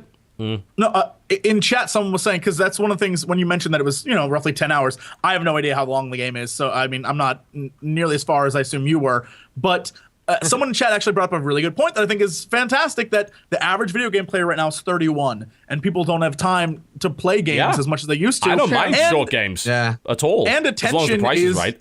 Most people's attention spans are way messed up right now. Exactly. No, that part I agree. I have the zero attention. I would say that if you're going to make a game where the combat is easy to kind of breeze through, your story better be awesome. Yeah. That's why I can't judge, because like I said, I don't think I'm as far as TB, and that's why I can't judge a story, because I'm okay with where we're at right now. Like, I usually RPGs, the way I expect them to play is the beginning, you're like, I'm a little lost. I'm not sure what's happening right now. But by the end, you're like, holy shit, it all came together. Like, that's what I expect from like a really good. So I have no clue what's gonna happen. That's why I'm pretty okay with the game so far. So I'd recommend it. They're gonna win through friendship. The power of light. Power of light. Light of friendship, yay. We're all the child of light. Is that gonna be the big payoff? Yeah. We are. Sure. You are the child of light. It was you all along. And then they're all gonna slowly look at you. Oh my god, that'd be the always creepiest. you. That'd be the creepiest ending to a game. It was you. Oh my, wouldn't that be amazing if the game did what the old Metal Gear did, which was like it knew everything was on your save file. Oh, right? yeah. Psychomantis. Yeah. Except instead of Psychomantis, this time it's the end of the game, and it knows like you had to put your name in the very beginning. It's just like Earthbound. And at the end of Earthbound, you totally forgot that you put your name in at the beginning of the game, and it never uses it. But at the very end, it says like, Jesse, we need your help. It's like, what? That'd be amazing if it did. If like all the characters turned to you. That wouldn't work for me. That wouldn't work for me because I never use my name. I never use my name, and it's just something really vulgar. Mine would say, but we need you. Mine was really bad. I use always, I'm horny. So it's like, I'm horny over here. I'm like, wait, you're what? I'm horny. No, it has to be something like where like if you have a 360 account where you have like or 360, like Xbox One or whatever you do, if you have a credit card on file somewhere, it takes the name off of that. It's so deep. And it's like, no. Jesse, we need your help. Like, Damn. What? I never once said my real name. Like, it's so deep. It will blow your mind. That'd be the best game ever made. It could be shit up to that point, and all the shit characters with their little corn poops falling out of their face go like, Jesse, we need your help. And you'd be like, best game of 2014. Instantly. Yeah, it would be like Never-Ending Story, except a video game. Oh my god! Can we get a Never-Ending Story video game where that happens? Where you're Sebastian? Sebastian, we need you! Oh my god! Believe Sebastian, please! Oh my god. Atreyu! Oh my god! That'd be the best. TB, you seem like a man who has never experienced the Never-Ending Story, and I feel bad for you. Apparently. I seem like a man who is 29 years old, not 8. He's at his age. That's why you're going to die before all of us. That's why you'll die before all of us. Yeah, no idea how true that might be. Anyway, we'll head back onto video games. That sounds like a good idea. So yes, that was Child of Light. Anyone else played anything else this week that's even vaguely new-ish? I yes, did. Sly. I wrote a list of things that I needed to record, and one of them I just had a simulator. I'm like, I'm gonna play Random Simulator, but I stumbled on this game called, I don't know if you already talked about it, Far Sky. Have you guys heard of it? Oh, no. F that game! F that game! Okay, this should be good. Essentially, it's from the my first video will be going up today. Plug. But it's essentially, I hate saying this because it just sounds so uneducated, but underwater Minecraft. It is survival, underwater survival, and guess what your enemies are, guys? Creepers? Sharks.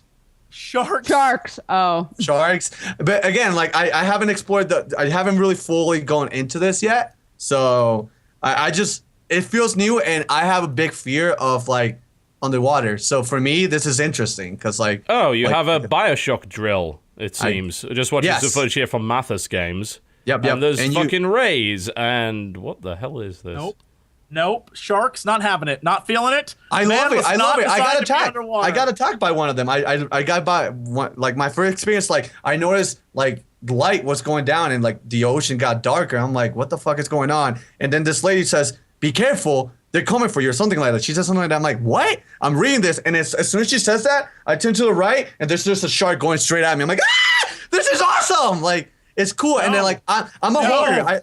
I love like collecting ores and all that stuff to create stuff. I like the crafting system. Again, I love Minecraft. So I still am attached to the idea of the Minecraft thing, but I want something different, something outside the box. And I'm like, ocean, my fear underwater. This is awesome. I like it. And so far, I only have played 15 minutes of it, but I am quite enjoying this game. So yeah. I'm watching this gameplay waiting for any Minecraft-y type nonsense to even happen.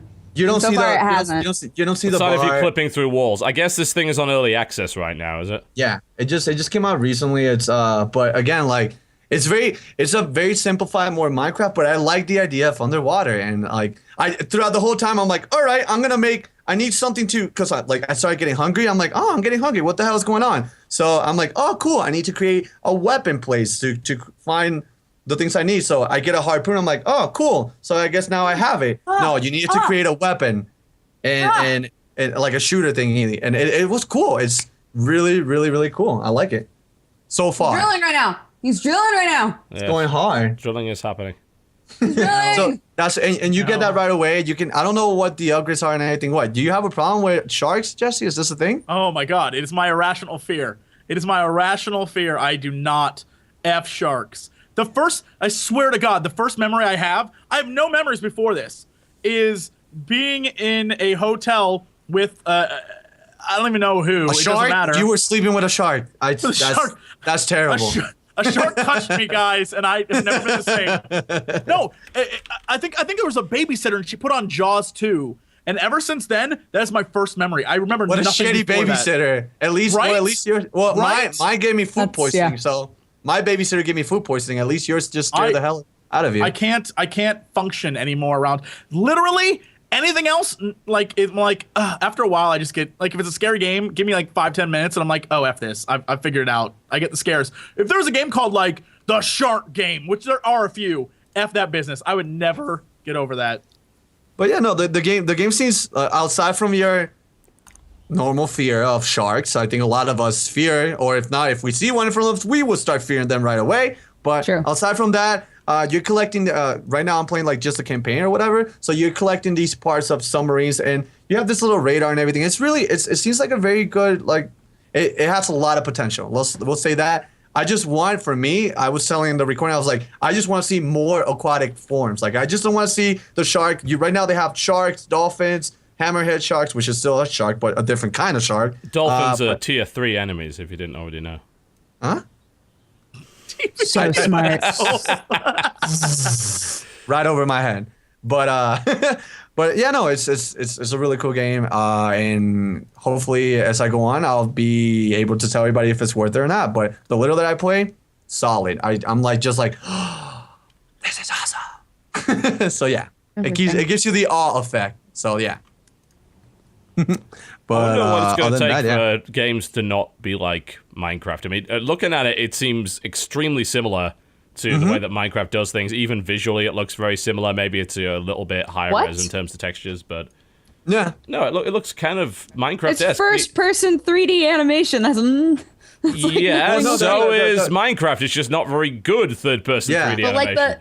First-person 3D animation. even. It's the same It's thing not with like blocks. it's the same thing. It's the same thing with 7 Days to Die. Like it's kind of it's Lots a of things zombie. that aren't blocks It's- these days. Yeah, it's they take what really people like. Like I love the idea of the blocky feel, but like I like the crafting aspect of it and the collecting aspect. Like if it was a different game that it would have been before Minecraft and it had like really all the things that Minecraft constantly just got better at, I probably would have just stuck with that game instead. But I don't know.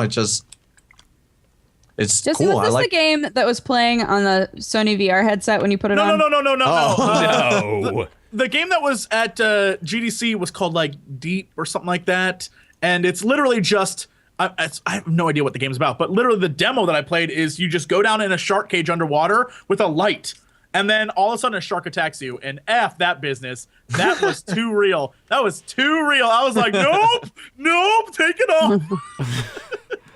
This is just beautiful. Oh, Absolutely beautiful. for Jesse. Horrifying. Speaking of a game that's not horrifying, I played some more WildStar this weekend. Okay. What do you reckon? Did you find me? I didn't. You know what? I saw you were on the other faction that I had chose, so I did not see you.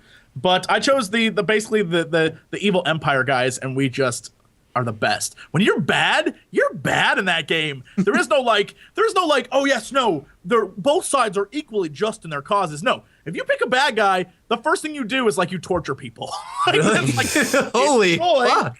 It surprises me considering like the art style. Well, I picked the little I picked a little mouse man. Like he's a little tiny mouse man, and I made him a little ginger mouse, and he was a badass.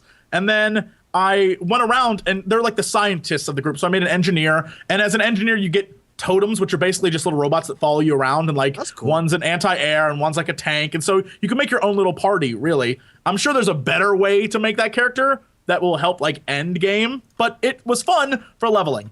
And yeah, no, I was a little asshole. Like all the missions were like, yeah, no, these rebels. I was a little asshole. Yeah, these rebels are like, oh yeah, no, we're trying to like you go from planet to planet and continent to continent, just destroying shit just cause you're an evil empire and you want the planet for yourself. Like we're here to our home world to take it over, so F y'alls. And it's I'm sure the other group is a lot more like peace loving, but no way would I play those guys now. Being a bad guy is great. And so there's a lot of bugs in it still. Like it's still definitely beta.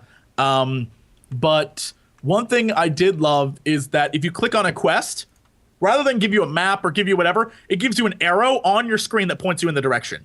And so it's like, oh, thank you. So, instead of getting lost like WoW originally was, or instead of just putting a big circle on your map like WoW does now, or little dots, it's like, I don't know where to go. You click the quest and it's like arrow on the screen in front of you, like one of those 3D things that shows you which way to go. I like that. I thought that was great. But do you feel like that's holding your hand way too much? Like, or do you feel it's justified? No, from the get-go, there's so much shit going on that you, like in all MMOs, the world's so big and there's so much to do. It's just like, I can't. I'm a little overwhelmed right now. I need directions. I need a hand. Yeah. So it's WildStar. But that said, WildStar has a very WoW vibe to it. Like it's basically Warcraft in space essentially, and it has. I mean, it's like they combined Warcraft and Guild Wars 2 to make a game. And it's fun. There's a lot to it. They have a lot of stuff going on that if you're into it will keep your attention. The thing that I would wonder as an MMO RPG player is what would draw people from WoW, which is making the changes to make it look graphically similar to WildStar. Okay. What would draw people from WoW to WildStar? And I'm not sure I know that answer yet because it's fun and the people who play it seem to love the shit out of it.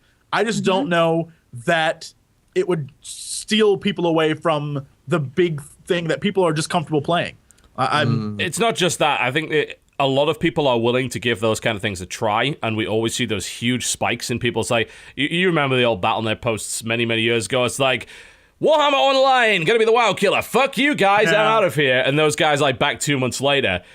Yeah. You need the experience, and this is why this is almost impossible to compete with. You need the experience to have as much substance and as much content as a game that's already like 8 years out of the gate with 8 years of development content behind it, and you need to make sure that maintains because people will get to endgame way faster than you think every fucking time, so you better have something there that's good for them to do that takes a long time, and that's what we've been promised. According to the devs, there's a 1.5 years worth of content post level cap that exists. So they're like, really? We're ready for they said 1.5 years. Yeah, we'll see if it lasts that long. We'll there you go, Chef. That's just dev talk, but we'll see. That's what they've promised. Like, that's what they're saying. Like, we are going to go head to head with them. And I will say one thing, the combat in the characters and the world and stuff, I'm not sure that I'm too keen on all of that, but the combat is way better than WoW's. Like, Yeah? it's Doesn't take much much. better, much more fluid. Yeah, because it's a newer game, and so they've had time to improve Guild stuff. Wars combat, basically.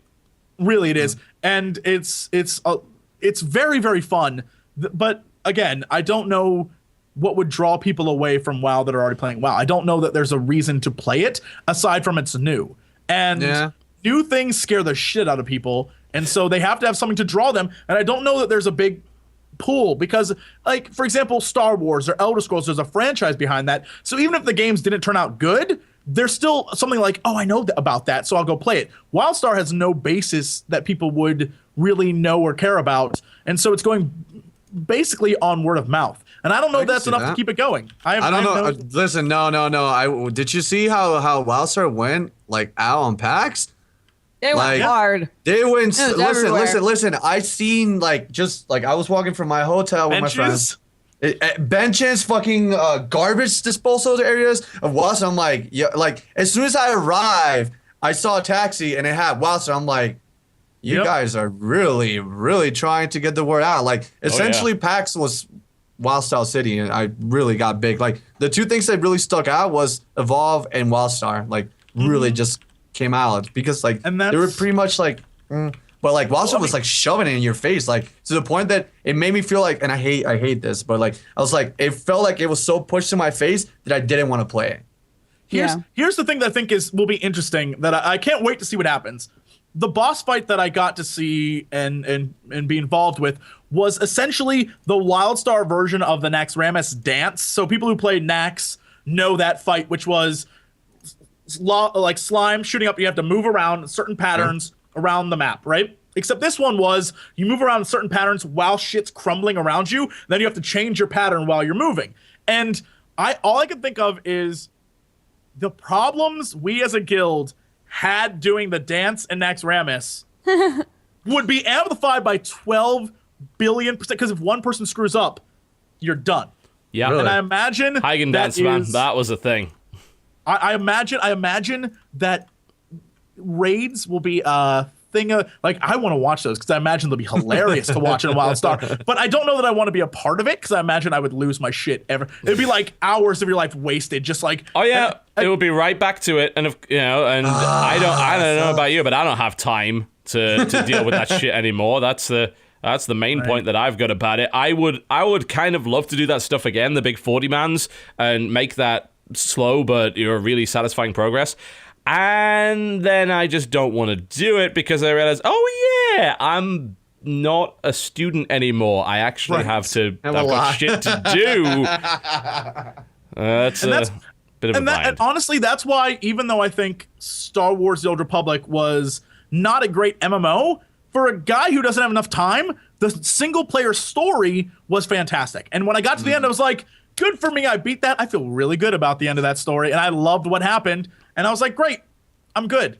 And I like stuff like that. And I think if WildStar can pull that off, I think there's a good chance that they'll draw a lot of people in because the casual levels of the game are really fun to play. The problem is that in the time that I played, the story that I got wasn't a personal story. It was everything I'm doing for this emperor who looks like an elf, and he's just an effing asshole. And proxy, I'm an asshole too. And it was fun. It works. But I don't know if there's a story there. I guess later on you'll get into it, but it was more of, you're just a bad person. I was like, oh, right, let's kill. Do they do? Is the beta just like Guys, be right always back. up or okay, bye? Only weekends. Only weekends, right? Okay. Yeah, I've only been invited to a weekend one, so unless there's one going on all the time that they don't want me involved in, because I'll be like, get him out. We don't need him. Yeah, but I'm only on weekends. Everybody kept tweeting me pictures of this fox girl with like crazy orange hair named Dodger, and they were like, "Did they put you in this game?" And I was like, "I don't know. I mean, I'm assuming that's supposed to be me. I don't know." And then finally a dev confirmed that it is supposed to be me in the game. So which is really cool. Yeah. Dude, that's awesome. so sick. I was like, I still haven't even played this game. I gotta play it. Dude, now you have a blessing. I have You to. have to. You have to do it. Yeah. They made it impossible for you not to play. Good job. Right? GG. That's so cool though. I like that. I like that a lot when game companies like acknowledge other YouTubers and whatnot. I think Beta did that for the creatures, and they put like a big like sign or something like that. I don't know. They had it. It was like in the back of one of the garages that had it, but like I don't. That's fucking sick. I love it. Okay, Yeah. I can confirm now that apparently the WildStar story doesn't start till level 30. Like your personal story doesn't start till level 35. Well, is it really hard to grind? I'm Is it okay really with hard that. to grind levels? Or not? I don't know because I played to like level. What 14. level are you right now? Oh, I played level 14. So and I was told that in the beta that I was part of, the highest you get was 25. So Really?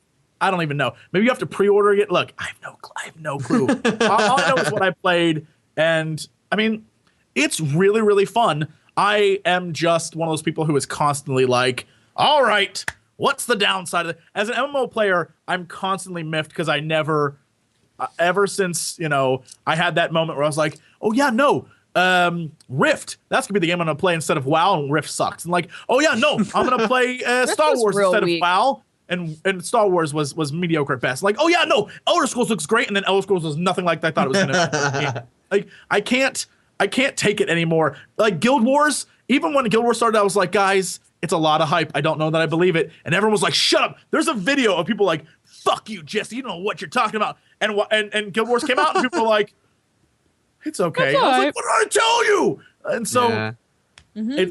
I can't handle.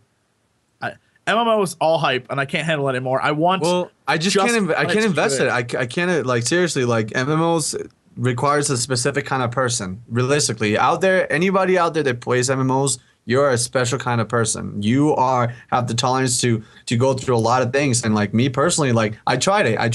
And I got to the point where you can get like at least in and I'm talking about more WoW, if anything, where I got my first mount, and I'm like, that's it. I'm done. I don't want anything else. Like what is. Like I couldn't do it, and I understand that there's certain people that just like hours and hours and are able to dedicate it, but like I just don't know, man. Like I guess I'm a different kind of person that just doesn't have the attention span for something like that. So And what I think is really funny is that's sort of why I consistently go back to WoW. Not because the other games aren't as good as WoW, because WoW has aged drastically, like very heavily aged. But because I've done all of that, and it's like, well, I don't have to level up another character, and I don't have to waste time doing this. I can just show up, run around, be like, all right, well, that was fun, and leave.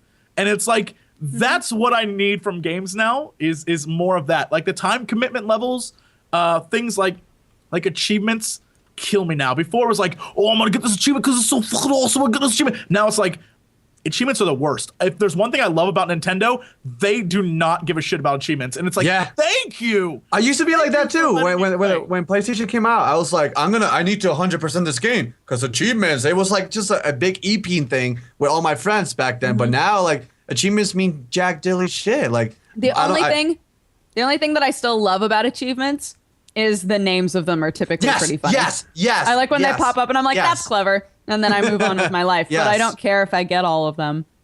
See, that's the problem with me is it drives me crazy. I have an OCD about that stuff. I literally will go back and be like, why can't I just got one achievement for loading this game? Why can't I just delete it rather than have just 1 out of 50? This is driving me crazy. And Xbox is like, nope. Enjoy that you played the shitty, video game you played. Like, I hate you so much. I turn them off whenever I can on pretty much anything I can. I don't want your shitty pop-ups. I don't want any of that nonsense, and I certainly don't want you patting me on the head for doing basic story shit. Like, the reward I get is progressing in the story, not a fucking merit badge.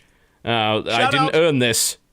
Shout out to Xbox One and the game Rise, who pops up achievements right over the dialogue after you complete Jesus. scenes, and you can't see shit what they're saying, and then it's just it's a huge Xbox One achievement. It's like, what are they saying? I'm not sure. Can you turn those off on Xbox One? I haven't used my Xbox One enough to know. I don't think That's so. really funny, though. Because if you can't turn that off, then that's fucking infuriating. If you can, I need to know how, because that was ridiculous. I was like, I can't do this anymore. Oh god. Let's see. man. I think that's it with WildStar, though. Yeah. We'll see. We'll see if it's any good when it comes out. If people want to play it. I mean, I say it's fun as balls. And Hey, if that's your word. yeah. So I'll have to try it. I played a little bit more Smite. Oh no, that was good. you legally have to try it, Dodger. You're in the game. You Yeah, have to try it. you can't just I signed maybe nothing. try. I signed nothing. I agreed You to have nothing. to. You have to. Speaking of a game you're in, Dodger, I played a bit more Awesome Noughts actually a few days ago. Yeah, boy. I was gonna mention that when we were plugging our shit at the end of the show. That Yeah, you I have a the character in in Awesome there. Nuts now named Penny Really? Fox. I haven't fought against you yet. You're probably OP as shit. No one plays Penny Fox because there's Genji, the most OP character there ever was, consistently OP. I ruined people's day with my Vinny and Spike. It was that good. I play a little bit of that in Froggy Fresh. That's all I care. Froggy G is the way it goes. Yes, Froggy that's all. G is That's wonderful. That's the only dude that I care. He spins. He's awesome. Let's go. I'm doing apparently a skin for Genji won the contest, the fan contest. So I'm doing a undead Genji voice for y'all. That's awesome. Really? That's sick. Yeah, that'll be I don't know some point this summer.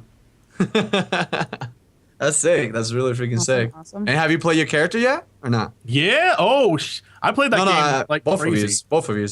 You guys got characters like. Yeah, all three of Oh, us yeah. do. Get the fuck out of here. That's wow. Look, I'm sitting here with superstars, and I'm just here. God damn it. Yep, that's right. God damn it.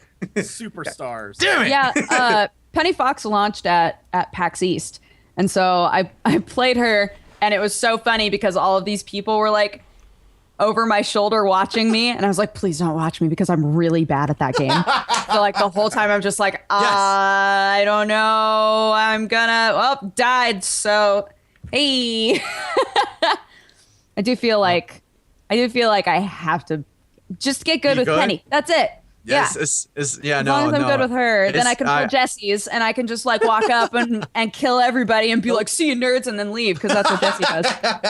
That's Good job. Honestly, that's what I do. I will go because I play it a ridiculous amount. I will go to PAX and things and then like sit there with like random people who show up and then just kick their asses and be like, yeah, good game, guys. Thanks for playing, and then walk away. You're such an ass.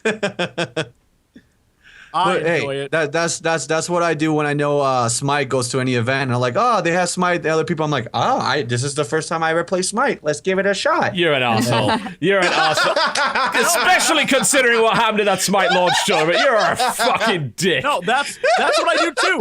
Sly's on We it, man. got I love wrecked. going to events and being like, what is this game? And then playing it and destroying people. It's the only time I get to. Usually I get my ass handed to me in all games. Going to an event and ruining some kid's day is so much fun. I gotta admit, like, I break in Vinny and Spike with my skin, and I ruin people's days with it, and it's kind of great, but I'm still salty over that show match. It was creatures versus random fucking team. Listen. They told me the creatures. You get your team. I'm like, all right, I got my team. They're like, Sly, make your team. I'm like, all right, I'll make my team. And that was all that I did. I did what I was told to. And they threw a bunch of us randomly in together with, I think it was the CEO of Hi-Res. Yes, They put us together, and we had problems. It locked two of our characters into auto skill, including our jungler, and it bought him completely the wrong items, so he couldn't do anything. Oh, But it no. didn't really matter because I was rusty at that game as shit, and I played a terrible Ymir, and we got absolutely ruined. Oh god! You had two people that were really good. You had a Hebo that was really good, and you had Eras that was playing AO, and he was decent. There were Yeah. two of you that were okay. I mean, Yeah, versus their 5 who were really good. So that was awesome. I started we playing played that Isis game. now, actually. I'm away from my Ymir. I started playing Isis. She's great. She's fun. She's a really fun guy. So She's mobile. really, really fun. Yeah. I like her skin too. The one they just came out for her. Like she needed a good skin. I haven't seen that one as of yet. She looks really Need cool. good skin. She did. It So was and for the mobile. longest.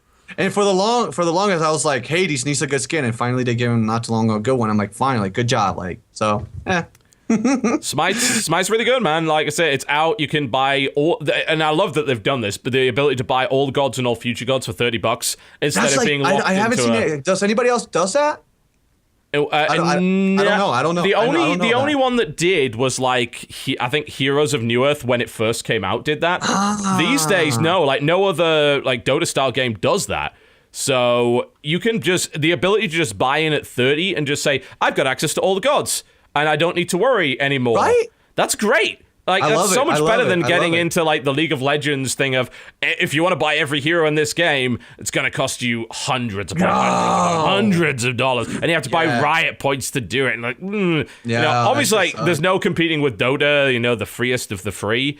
But even then, I think $30 for all the Smite gods and all the future Smite gods is a good deal. Oh, it's super worth it. And Yeah. like I like the company itself. Like they really like are trying to bust their ass and fix everything like as soon as they can. They're Like, getting there, you know. Yeah, I'm they're- still they're- salty about what they did to Tribes, man. a lot of people. But I kind of understand it. Like the thing about Tribes is, and people were bitching about like, oh, it's just Hi-Res fault. It's Hi-Res fault.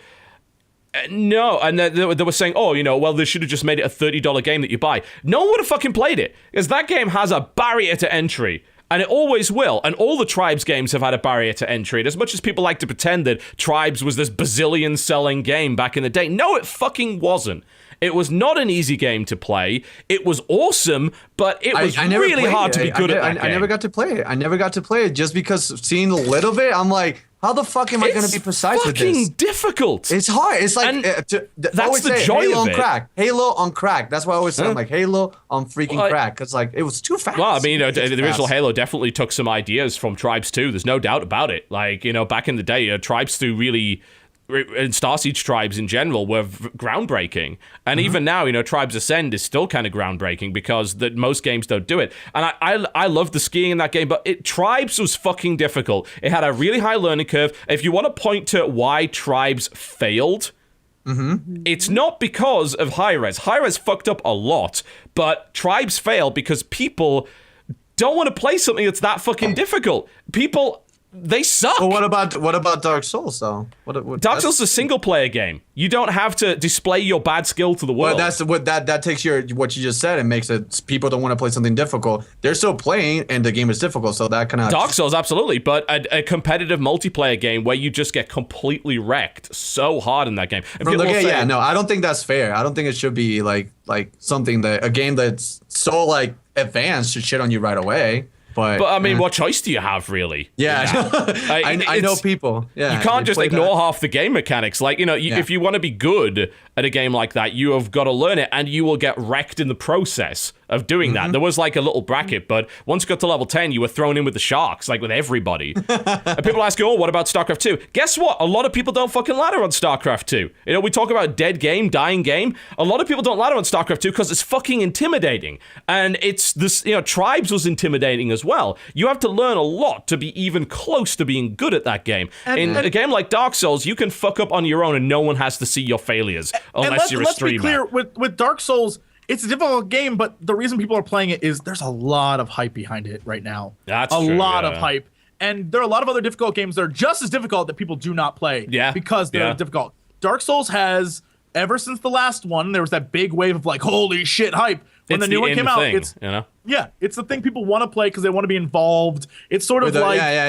It's a trend. Like when actually when is. Pokemon became a thing, everybody started Twitch, playing like Pokemon. Twitch plays Pokemon. Yeah. Yeah, Yeah, it yeah, really I is. got- I Like, got you, I got you. With the way that they generally do the lore in something like Dark Souls, it's good to be kind of on the bandwagon when the bandwagon is just like starting off, because Yeah. otherwise it's spoilers, things become passé. It's the feeling of exploring, and let's be honest, Dark Souls is designed around that.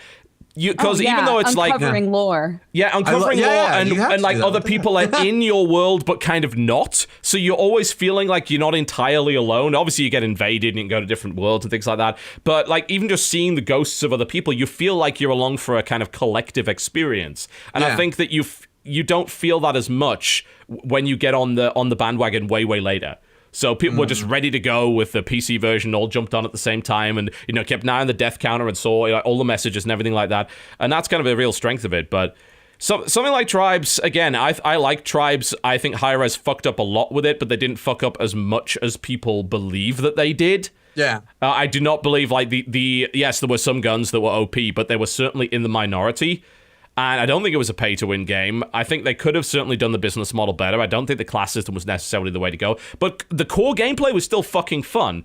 Yeah. The problem was not Hi-Res in that regard. People can bitch about the physics engine to the end of time. That was the minority of people that liked Tribes 2 complained about that. The majority of people enjoyed the game, but either they didn't stay, or there wasn't enough retention to the game. Yeah, and could've been that. a lot of people just hit that brick wall and said, oh shit, this game's too hard. I can't play this game. I'm fucking out. Give me a game where I can run and gun and aim down sights and get a fucking Master Sergeant shooter person.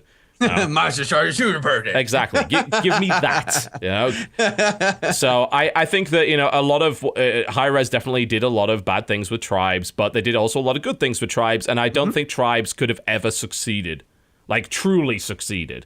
And I was impressed that it lasted. Where you feel that was the case, though? Because you're talking about a game that is fundamentally different to any modern shooter in every way, Okay. and Yes. you're asking people, get in on this instead of getting in on Call of Duty or on Battlefield or anything along those lines. It's a hard sell.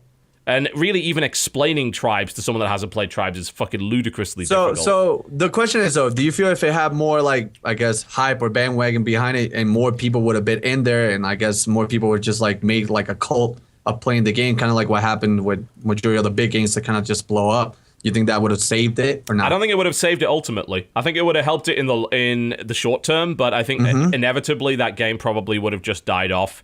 And some of that's Hi-Rez's fault because they didn't properly support the competitive scene, and the competitive scene does keep this stuff alive much, much longer than a casual player would.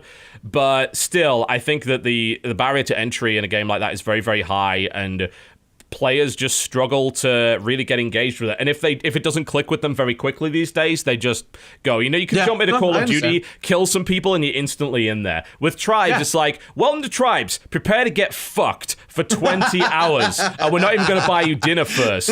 And then, maybe, just maybe, you kill someone with a spin fuser. And maybe you feel like you're kind of Tribes. And that game just whips you around for hours and hours and hours, saying, look how bad you are in comparison to everybody else. And I loved that about it. That could be discouraging, and some people could get like the whole like thrill of like, oh, I finally got a kill. But like for me, it's always like I'm a person of precision, learning the precision and being able to like, all right, now this is how you have to shoot. All right, some things have like drop or whatever, like learning it. But like for me, seeing the little of it that I saw, I was like, how the fuck am I ever gonna know where am I aiming? Do I have to aim like 2 days before or often, 2 days earlier? Or being able to spin fuse to someone with a blue disc special midair, being able to travel at 500 miles an hour. Like, it's crazy. You watch these guys and I'm like, I'll never be this good. This is pointless. Before they start, just to go, all right, let's go. Yeah, pretty much. They just hopped up on shit like, all right, I see everything in slow motion. This is great. I can just imagine the trailer to Limitless being that. It's like, you see, you only use 10% of your brain, and then someone just fucking spin fuser. Oh, God. Oh, man. That again, it was a hard game. It's a shame it went the way that it did, but it did. Hey, anyway, we need to take a break because, my God, we're overrunning here. We're going to come back and we'll cover what there is of the news, which is not a huge amount, I've got to say. You're watching the Cautional Podcast. We'll be right back. Do not go anywhere. Ladies and gentlemen, welcome back to the Co-optional Podcast. Jesse's been here the entire time, right? Totally. Yeah. Look, man, I held that deuce for 2 hours. So sometimes you've got to just go. This has happened multiple times, though, where TB has been like, you know what, screw it, we just got to go live. I don't know where Jesse is. And then Jesse just shows up. Like, did you know? He's just wiping at the moment. I'm sorry. I'm almost certain he knows. I have a sense of when I need to stop my business and get back to life. Is that when you push a little bit harder? All right, let's go. Time is ticking. What can I say? What can I say? It's a skill. It's a general life skill I've developed. You're blessed. You're blessed. I'm really like blessed. I'm like the Spidey sense of poo is what I am. I know when I'm needed. Sorry, bathroom. I'm needed. And I just swing out on my webs. I also have webs in this scenario. Oh, really? Lucky. Guys. You guys know, Sly was asking us how long we've been doing this podcast, and I went and looked. Our first one was in January 2012.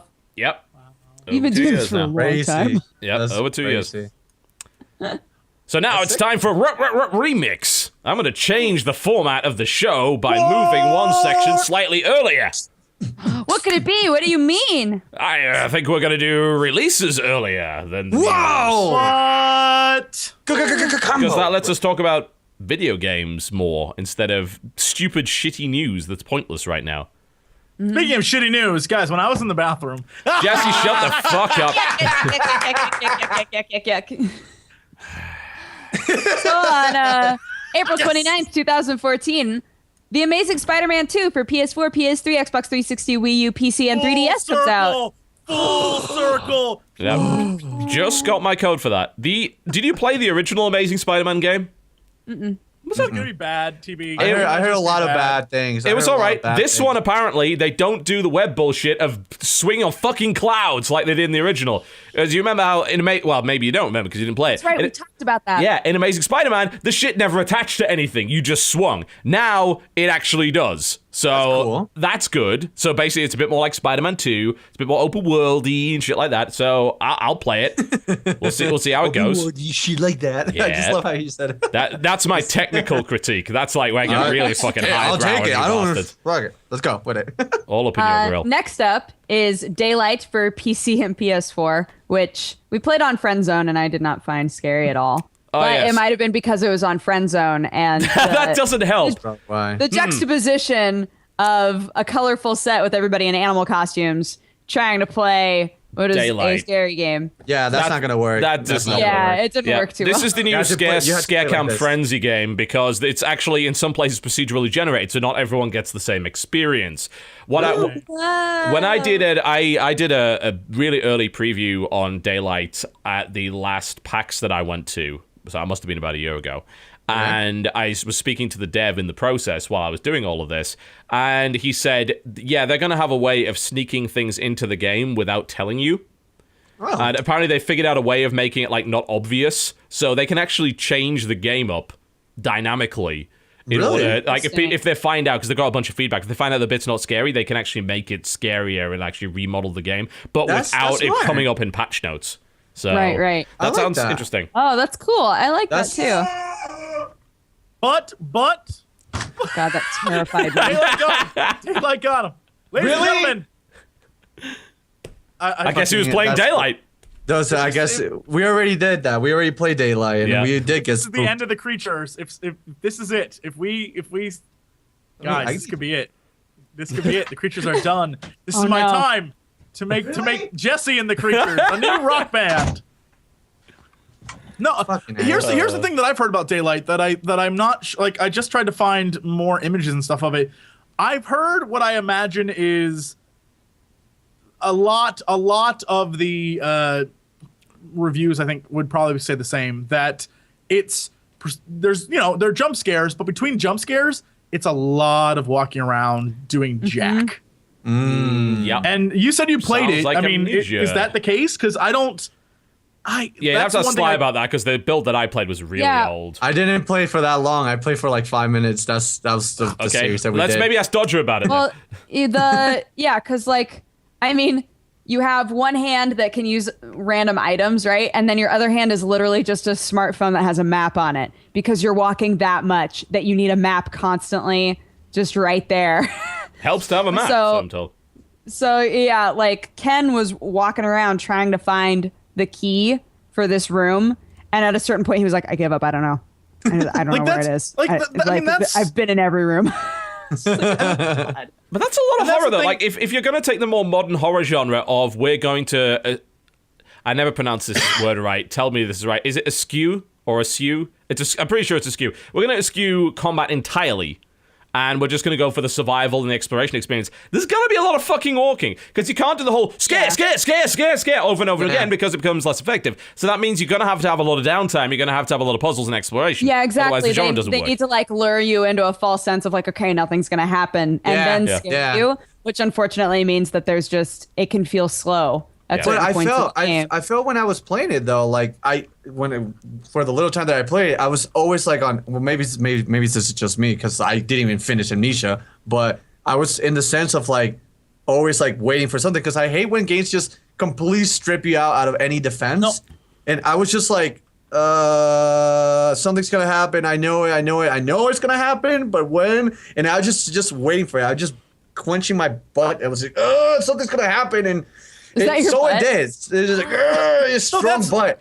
That's the problem that I have with horror games, where I am that. When I go into a game, I know it's going to try and scare me. When I hear the music build, I'm like, oh shit, something's coming. And I get really like, nope, not cool with this. And so like a game like Slender, playing it the first time, I decided to make a video, and I was like, even grass scared me. I was like, nope, F this business. I do not like this.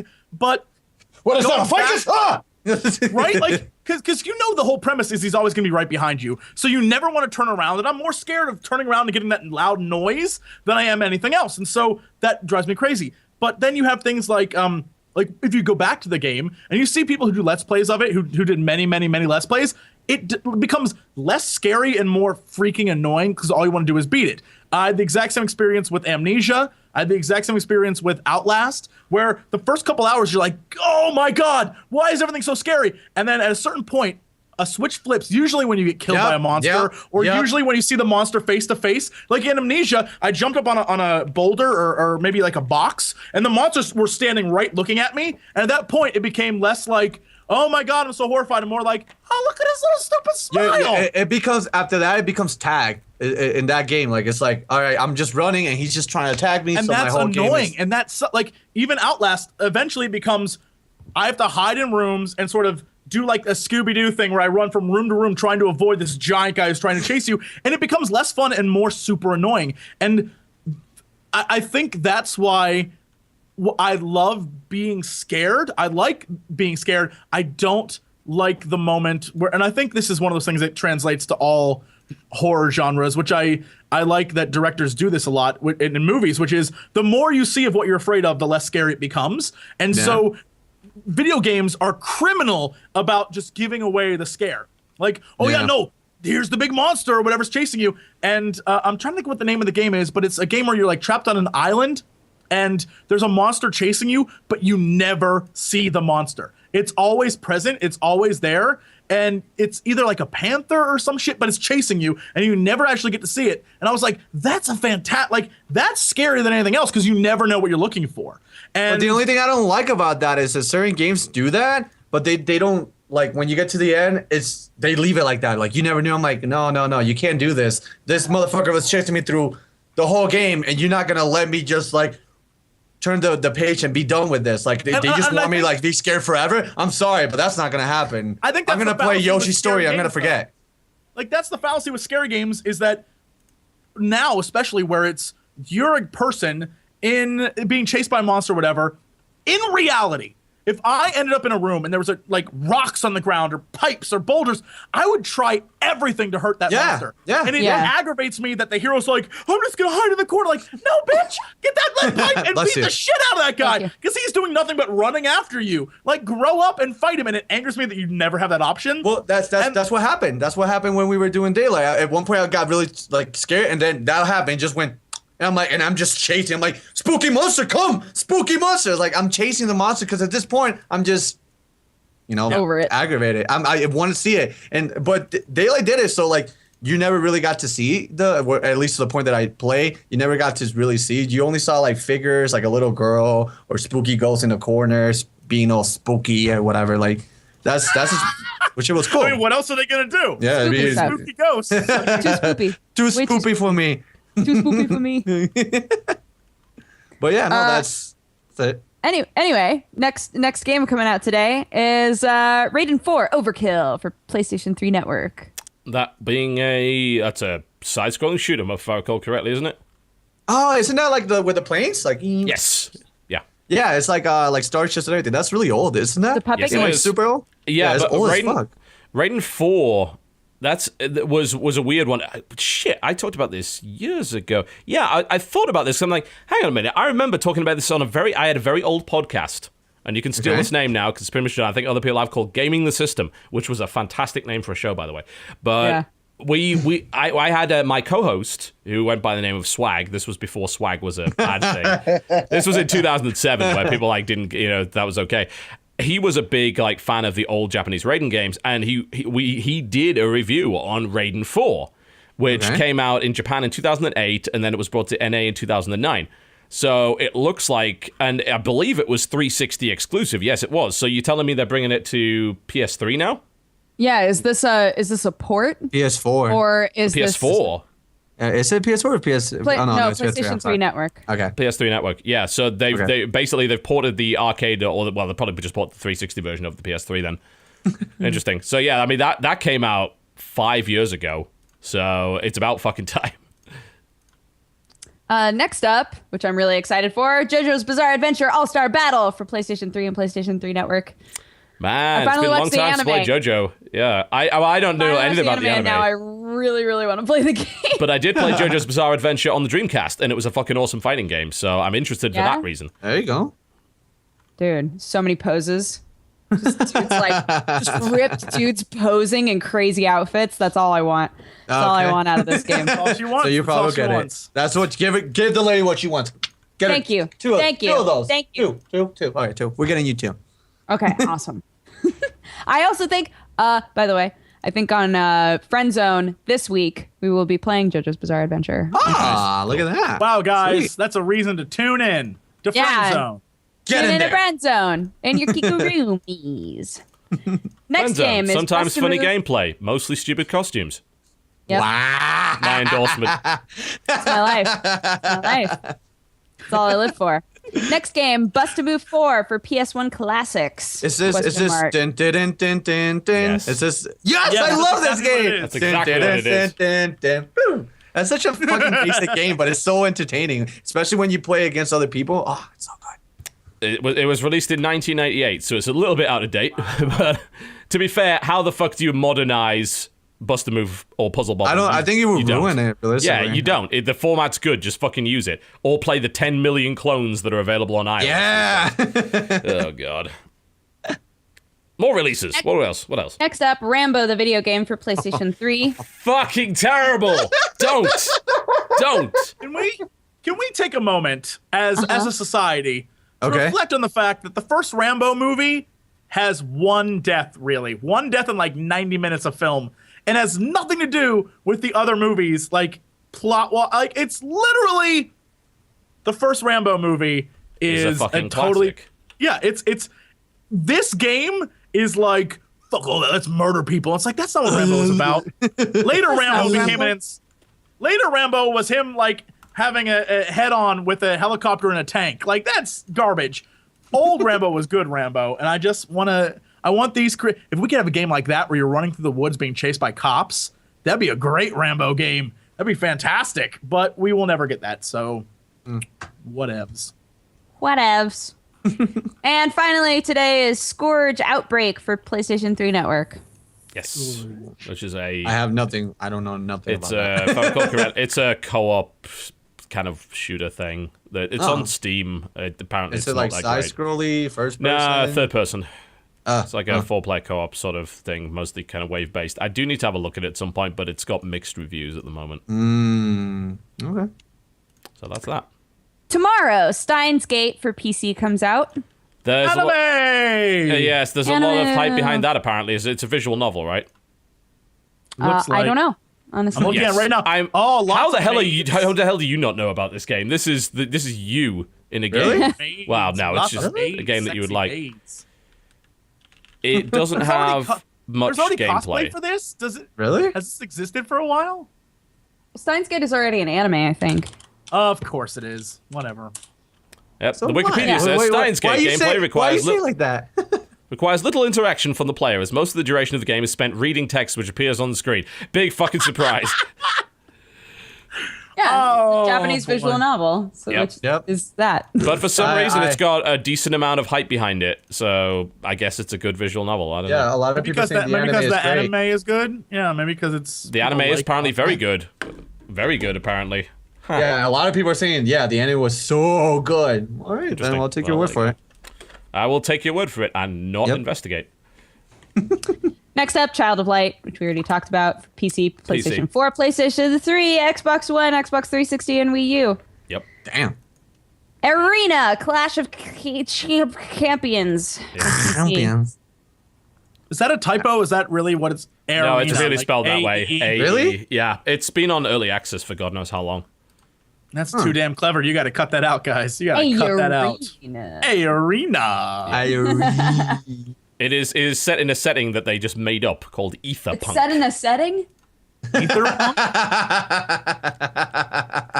I'm so impressed. It's set in a setting. It's set in a setting. In a location. It's Right. in a place that is a place. All right. Uh-huh. Yep. The story is definitely a story. It has stuff. That's what I hear. They have character. If you like things, this is your stuff. It's a tactics game.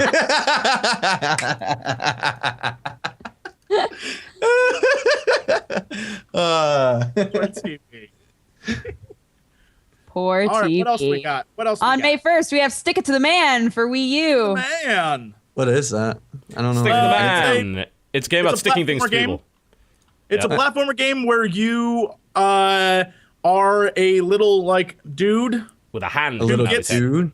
who gets an alien in his brain that like psychically connects with a big like wobbly hand to people, and you solve their problems by figuring out what's going on in their brain. Yep. And then you use the hand to move stuff around So the it's world. is it the brain slugs from Futurama? Imagine basically, and then yeah, it has the same style, not really, but very similar to something you would see in like a Tim Burton movie or Psychonauts or Okay. something like that, where it's Okay. very like that's how it Okay, looks. I got you. It's not bad for what it is. It's actually pretty All right, good. cool. Cool. It's not bad for what it is. Next up, That's my Abyss endorsement. for Review. Wii U.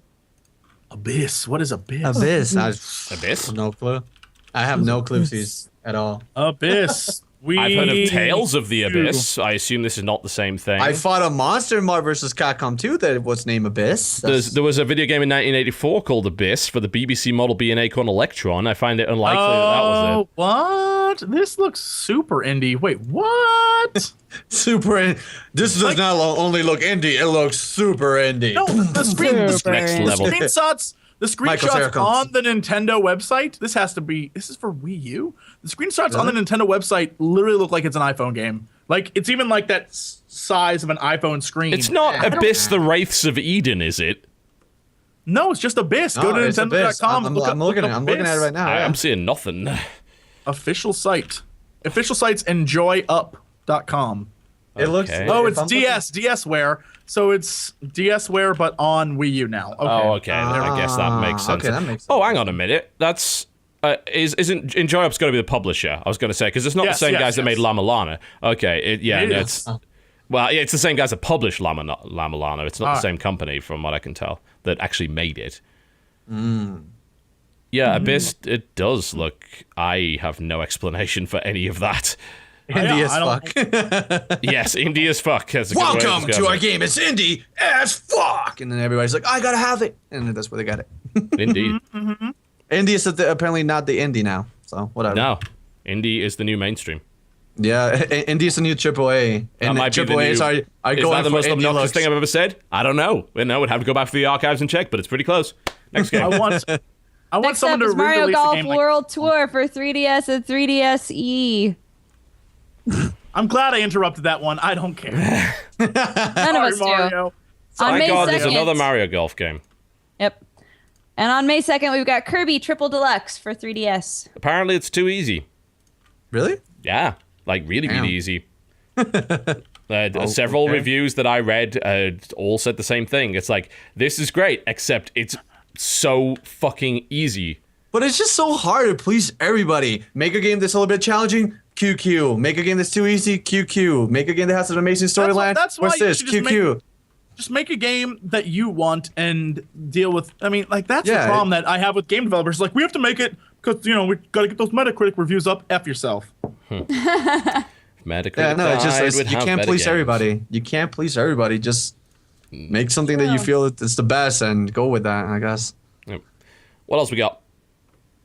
That's it. Until next Tuesday. All right, fair enough then. Damn. Cool. A lot of great games coming out, guys. Yeah. Well, thank hey, God. listen, I'm excited for Child Light, so well, I'm gonna. I'm haven't- soundly saying you should play that. Yeah. I haven't got to play like you guys, but when I get to play, I'll be like, I like it. So we'll go from there. True. We'll be like that. Yeah, exactly like that. So what goes next after this? What is News. I don't. But we Oh, don't. news. We don't really have much of that. Noticias. Oh, news. we do have one bit of news that I think is really entertaining, at least for me. All right. What? What you got? So, according to this information I just saw, Basically, they were talking about the Ouya, the wonderful game console, and its most popular game. Oh yes, which Its most popular game, Towerfall. There's a console named Leah. Wait, I'm no, sorry. Jesse's what? being Ouya. obnoxious with pronunciation. Ouya. Okay, go ahead, Jess.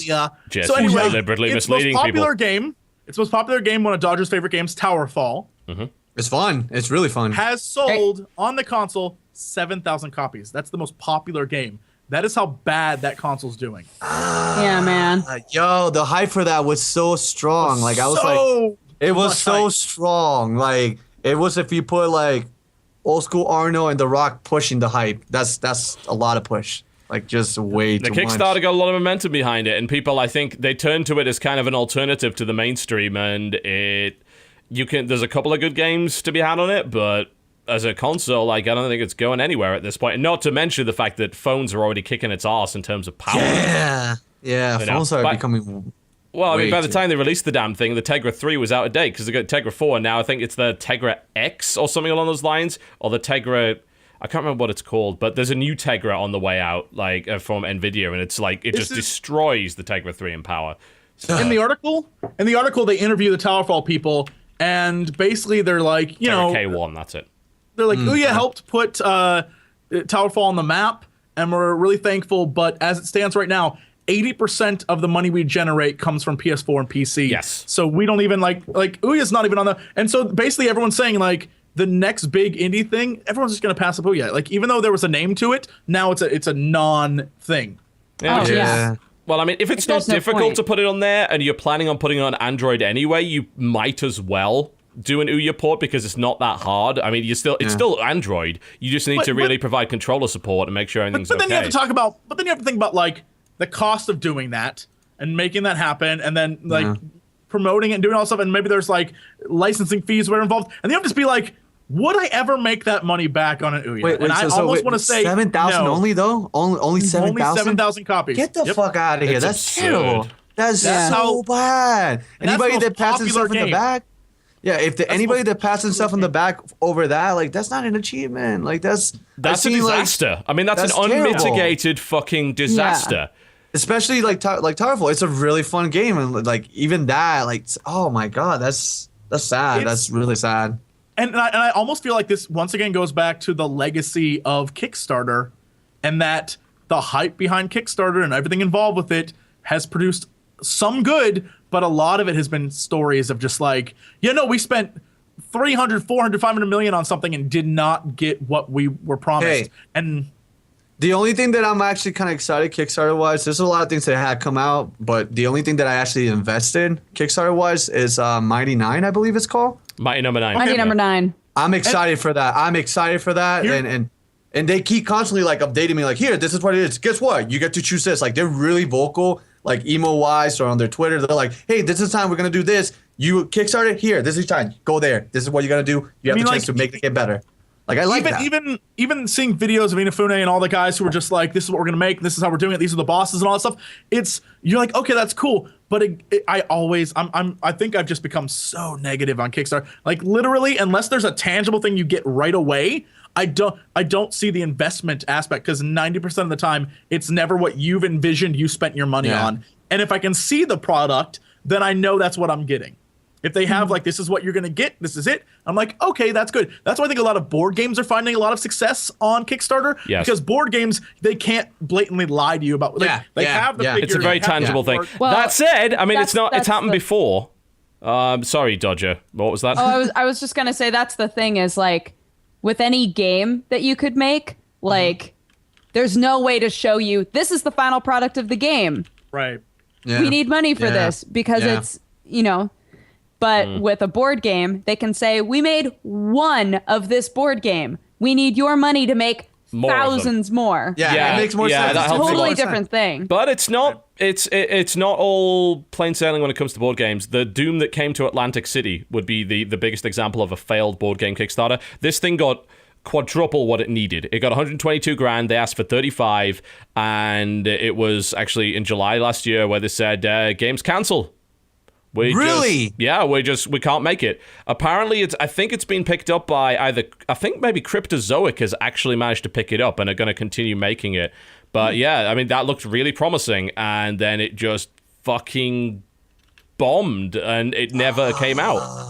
That sucks. Yeah, Cryptozoic is the one that picked him up, yeah, so... Yeah, they call it, it's a light-hearted game of urban destruction in the universe of H.P. Lovecraft. But... The game actually did eventually come out now. Cryptozoic actually released it, $75 game, obviously, because, it's a board game, it's to be expected. So they managed to bring it out, which was kind of great. Wait, how much is it? $75. It's a board game, man. This is a norm? I'm not aware of this realm at all. Is this a norm for prices? For a lot of board games, it can be, yeah. It's... What happened to paying like $20 for Depends on Monopoly? how much is in it. It's a lot of this stuff is a lot more complex than things like that. Plus, you got to bear in mind it's not mass produced. Like Monopoly, you make untold millions of copies, so you can drive the price down. This is like specialist stuff. All right, so, I get you. Maybe you sell a few thousand copies of it. Yeah, but board game is awesome, man. And hell, you have a group of people at your office. Use your fucking board game. It's an ideal position to be in. No, seriously, if you want to make more videos that are like, hey, we're just being buddies and hanging out. That's the way to go. Board games. You actually get to learn a lot more about the creatures, and you realize they're all awful people. No. You don't need to tell me that. They're all terrible people. Oh yeah, you should either be playing Munchkin or Battlestar Galactica. Like both games about completely dicking over other people. You need to be playing stuff like that. That would be pretty awesome. I just saw a little piece of a few of my members when we play Monopoly, and they just I play really hardcore They're like, hey, Sly, can you... Nope, I can't trade that. That's a terrible business move, and I would not do that. And they just got really mad at me, deterribly mad. I'm like... Oh, you definitely... Friends, bro. Do Munchkin. I thought we were dudes. I'm like, no. Do Munchkin. Seriously, you've got to do Munchkin. That's a game entirely about dicking people over. Yeah, it's a nice, cheap card game. It is about dicking over your friends. It is so good. Oh, that's perfect, then. Yeah. So good. Oh, man. But yeah, right. I don't have any news, so sorry. No, I don't think so. There is a new list of greenlit games, which is no longer exciting because there's pretty much nothing on greenlight that we'd ever want to see anymore. But they have... Hey, Far Sky. I like that game. I guess, but a lot of this stuff is really, really... it's scraping the bottom of the barrel now. The only game that looks interesting on there is called Arcade Craft. It is a real-time strategy arcade economics simulator. You have to purchase different arcade machines in order to make your arcade successful. I'd play the shit out of that. Isn't there a game like that already? It's where you create a gaming company or something like that? Oh, you're talking about Game Dev Tycoon. Yeah, there is. Something is it the same style? Kind of, but you're running an actual arcade, so you have to decide which machines you put in and things like that.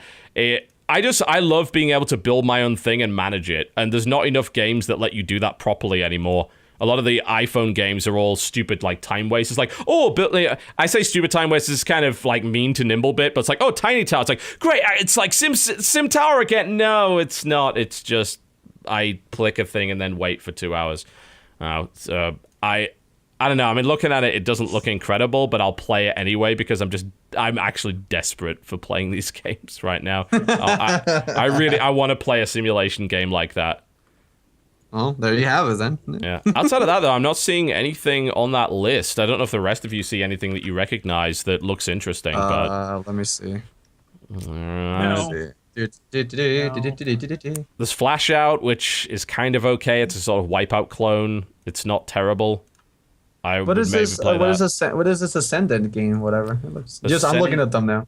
Yeah, Ascendant. I actually don't know. Become a god. Yeah, it says become a god. Oh, it has a little nice fighting mechanism and.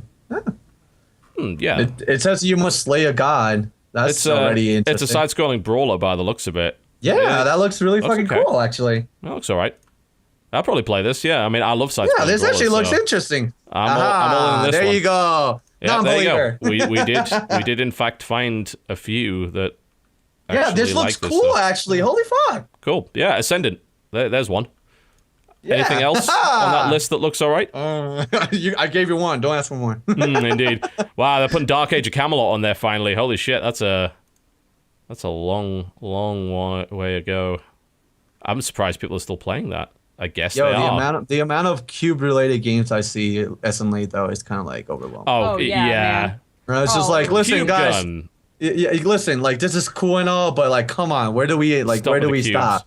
Like seriously, Minecraft already did it. There's other games or whatever. I understand, blah blah blah. Come on, there's how much Minecraft you want to suck that out? Like, cut it out. It's an easy graphic style, I suppose, to emulate. I completely. The hell is this? Let's see what else. There's another visual novel called Kendo Crush, which again has what looks to be preteen girls in bikinis. So yes, thanks Japan for that. Wait, hold on. Yeah, no, all right. What's this about? Fucking hell. What else? I don't think there's nothing else on there. There's something called Space Corp Tycoon, but if I look for the description, it says quick description. Like, oh great. It's That's the developer of Space Corp Tycoon driving away. No! He's like, no, I'm out. what else? Voxel Quest, which I've heard good things about. In fact, I've heard quite a few good things about that. But it's like it still says it's still in early development, so I have no idea.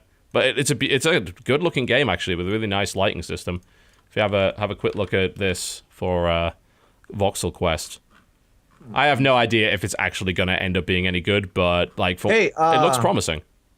On top of the news and whatnot, obviously I don't know if you already talked to this because I haven't been to the other ones, but did you guys talk about the fact that the developer from Cube World is starting again to like remaster the? I'm so disappointed. Oh with yeah, that game. we didn't talk about Cube World. No, I'm so disappointed. That I was so the hype for that game was stellar. Huge. Like, Huge. And it then was it just amazing. died. I know, and I'm at this point of like I'm like, do I use my moral compass to be like, no, you fucked us over? But part of me is like, Sly, they're gonna update the game. Play it. You want to play? I'm like, yeah, I want to play it. But this person fucked us over so bad. Like, oh, come on. it is worth bearing in mind, though. I mean, the guys did buy into an alpha. You know, I mean, there are times when these games they're clearly not finished, and it's. I mean, the way that the Cube World guy handled it was terrible because like he just It's not that I'm disappeared mad for that- ages. I'm not mad that he just like stopped working. I'm mad that he didn't say anything. Yeah, the communication thing is really Like good, at all. Like, hey guys, I'm sick. Hey guys, my dog got run over. Hey guys, my mom is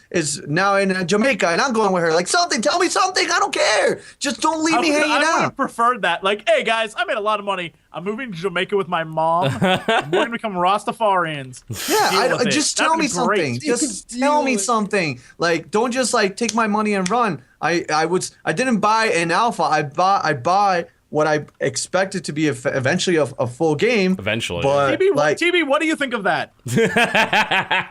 He's trying to stop fights. what the hell was that? He was so happy about it. He knows my opinion on early access. But to be fair, if you're making videos on it, whatever. But I am sad for people that buy into early access games like that and just end up realizing they've wasted their money. And Well, the game wasn't. No, listen. The game wasn't a waste. The content that it had at the time, it was amazing, and it had like I didn't really get to the peak area where I'm like, I'm done here. There's no fucking way. There was lands I didn't explore. There's monsters I didn't fight.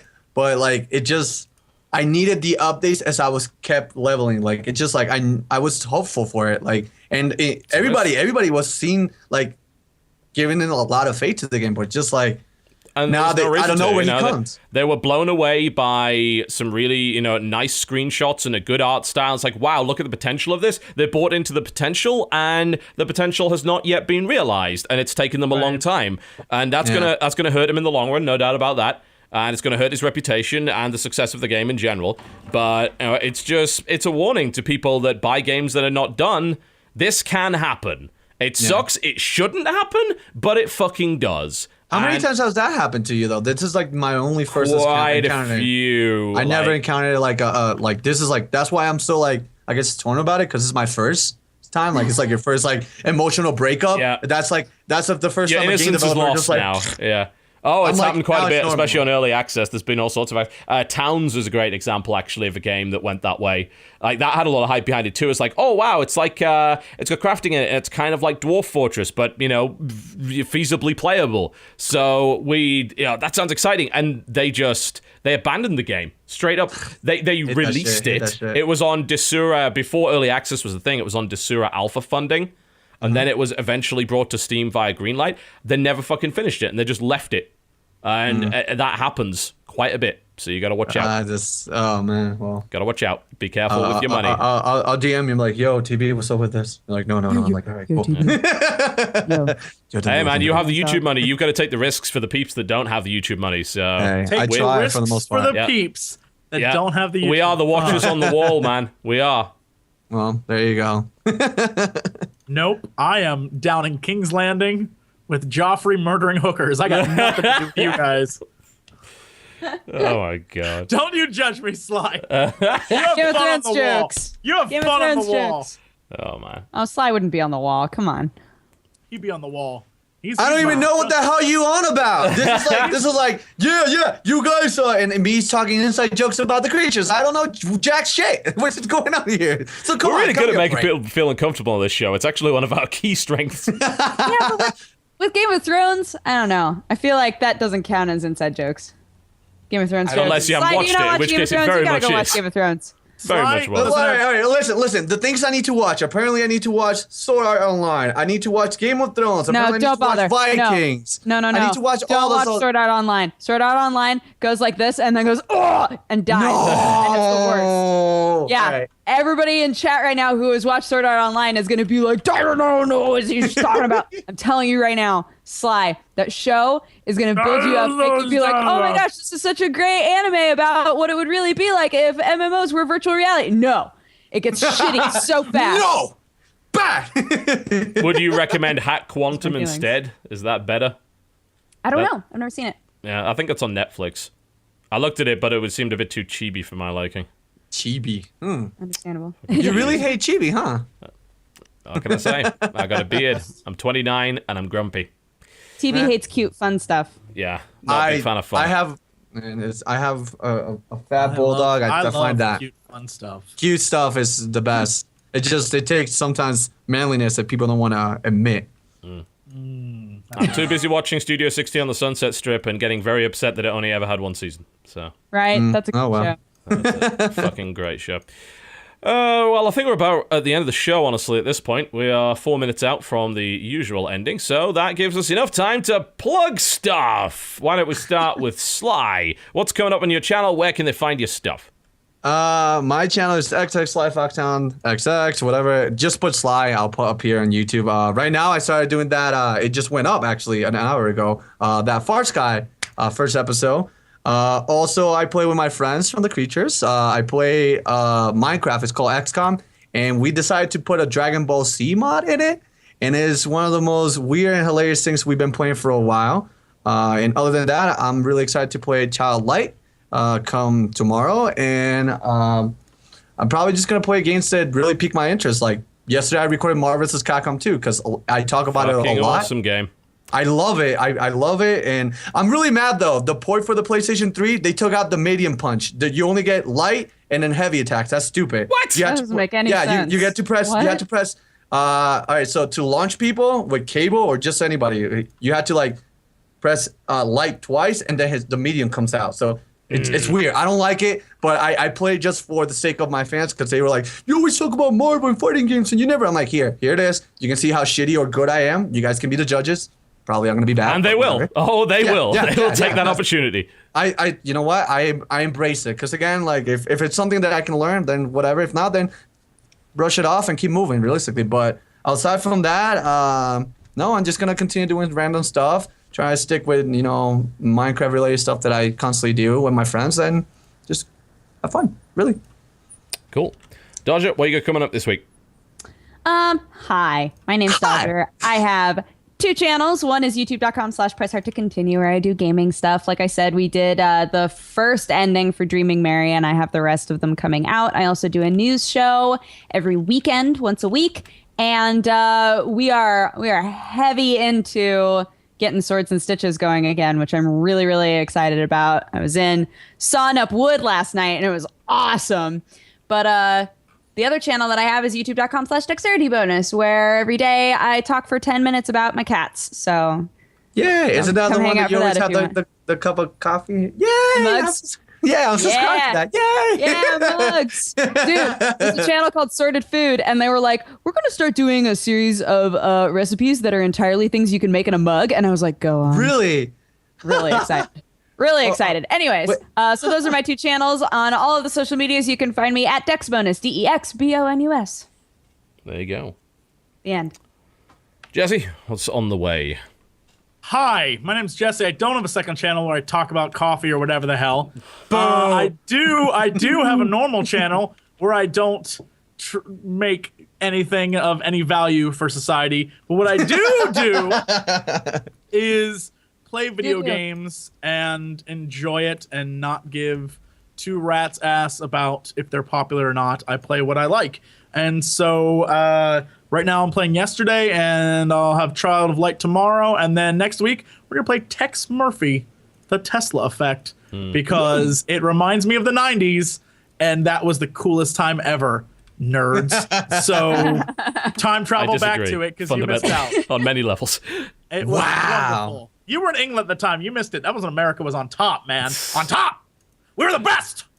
Take that, world! And then, And then, And then I, every once in a while, vlog and do other crap that is basically just answering questions. So, Indeed. Look, if what you saw here today impressed you and you want to see more of it, you should come check out my channel. That's where all this will be, guys. So come do that.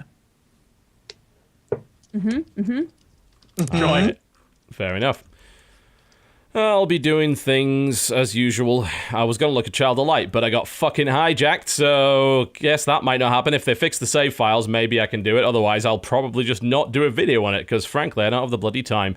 I do have, however, an incredible video on the amazing Caterpillar combat game by the name of Battle Pillars, which is on Steam right now. Battle Pillars? Are you serious? What can I say? I couldn't do Child of Light. I needed something in a pinch, so I did the Caterpillar game.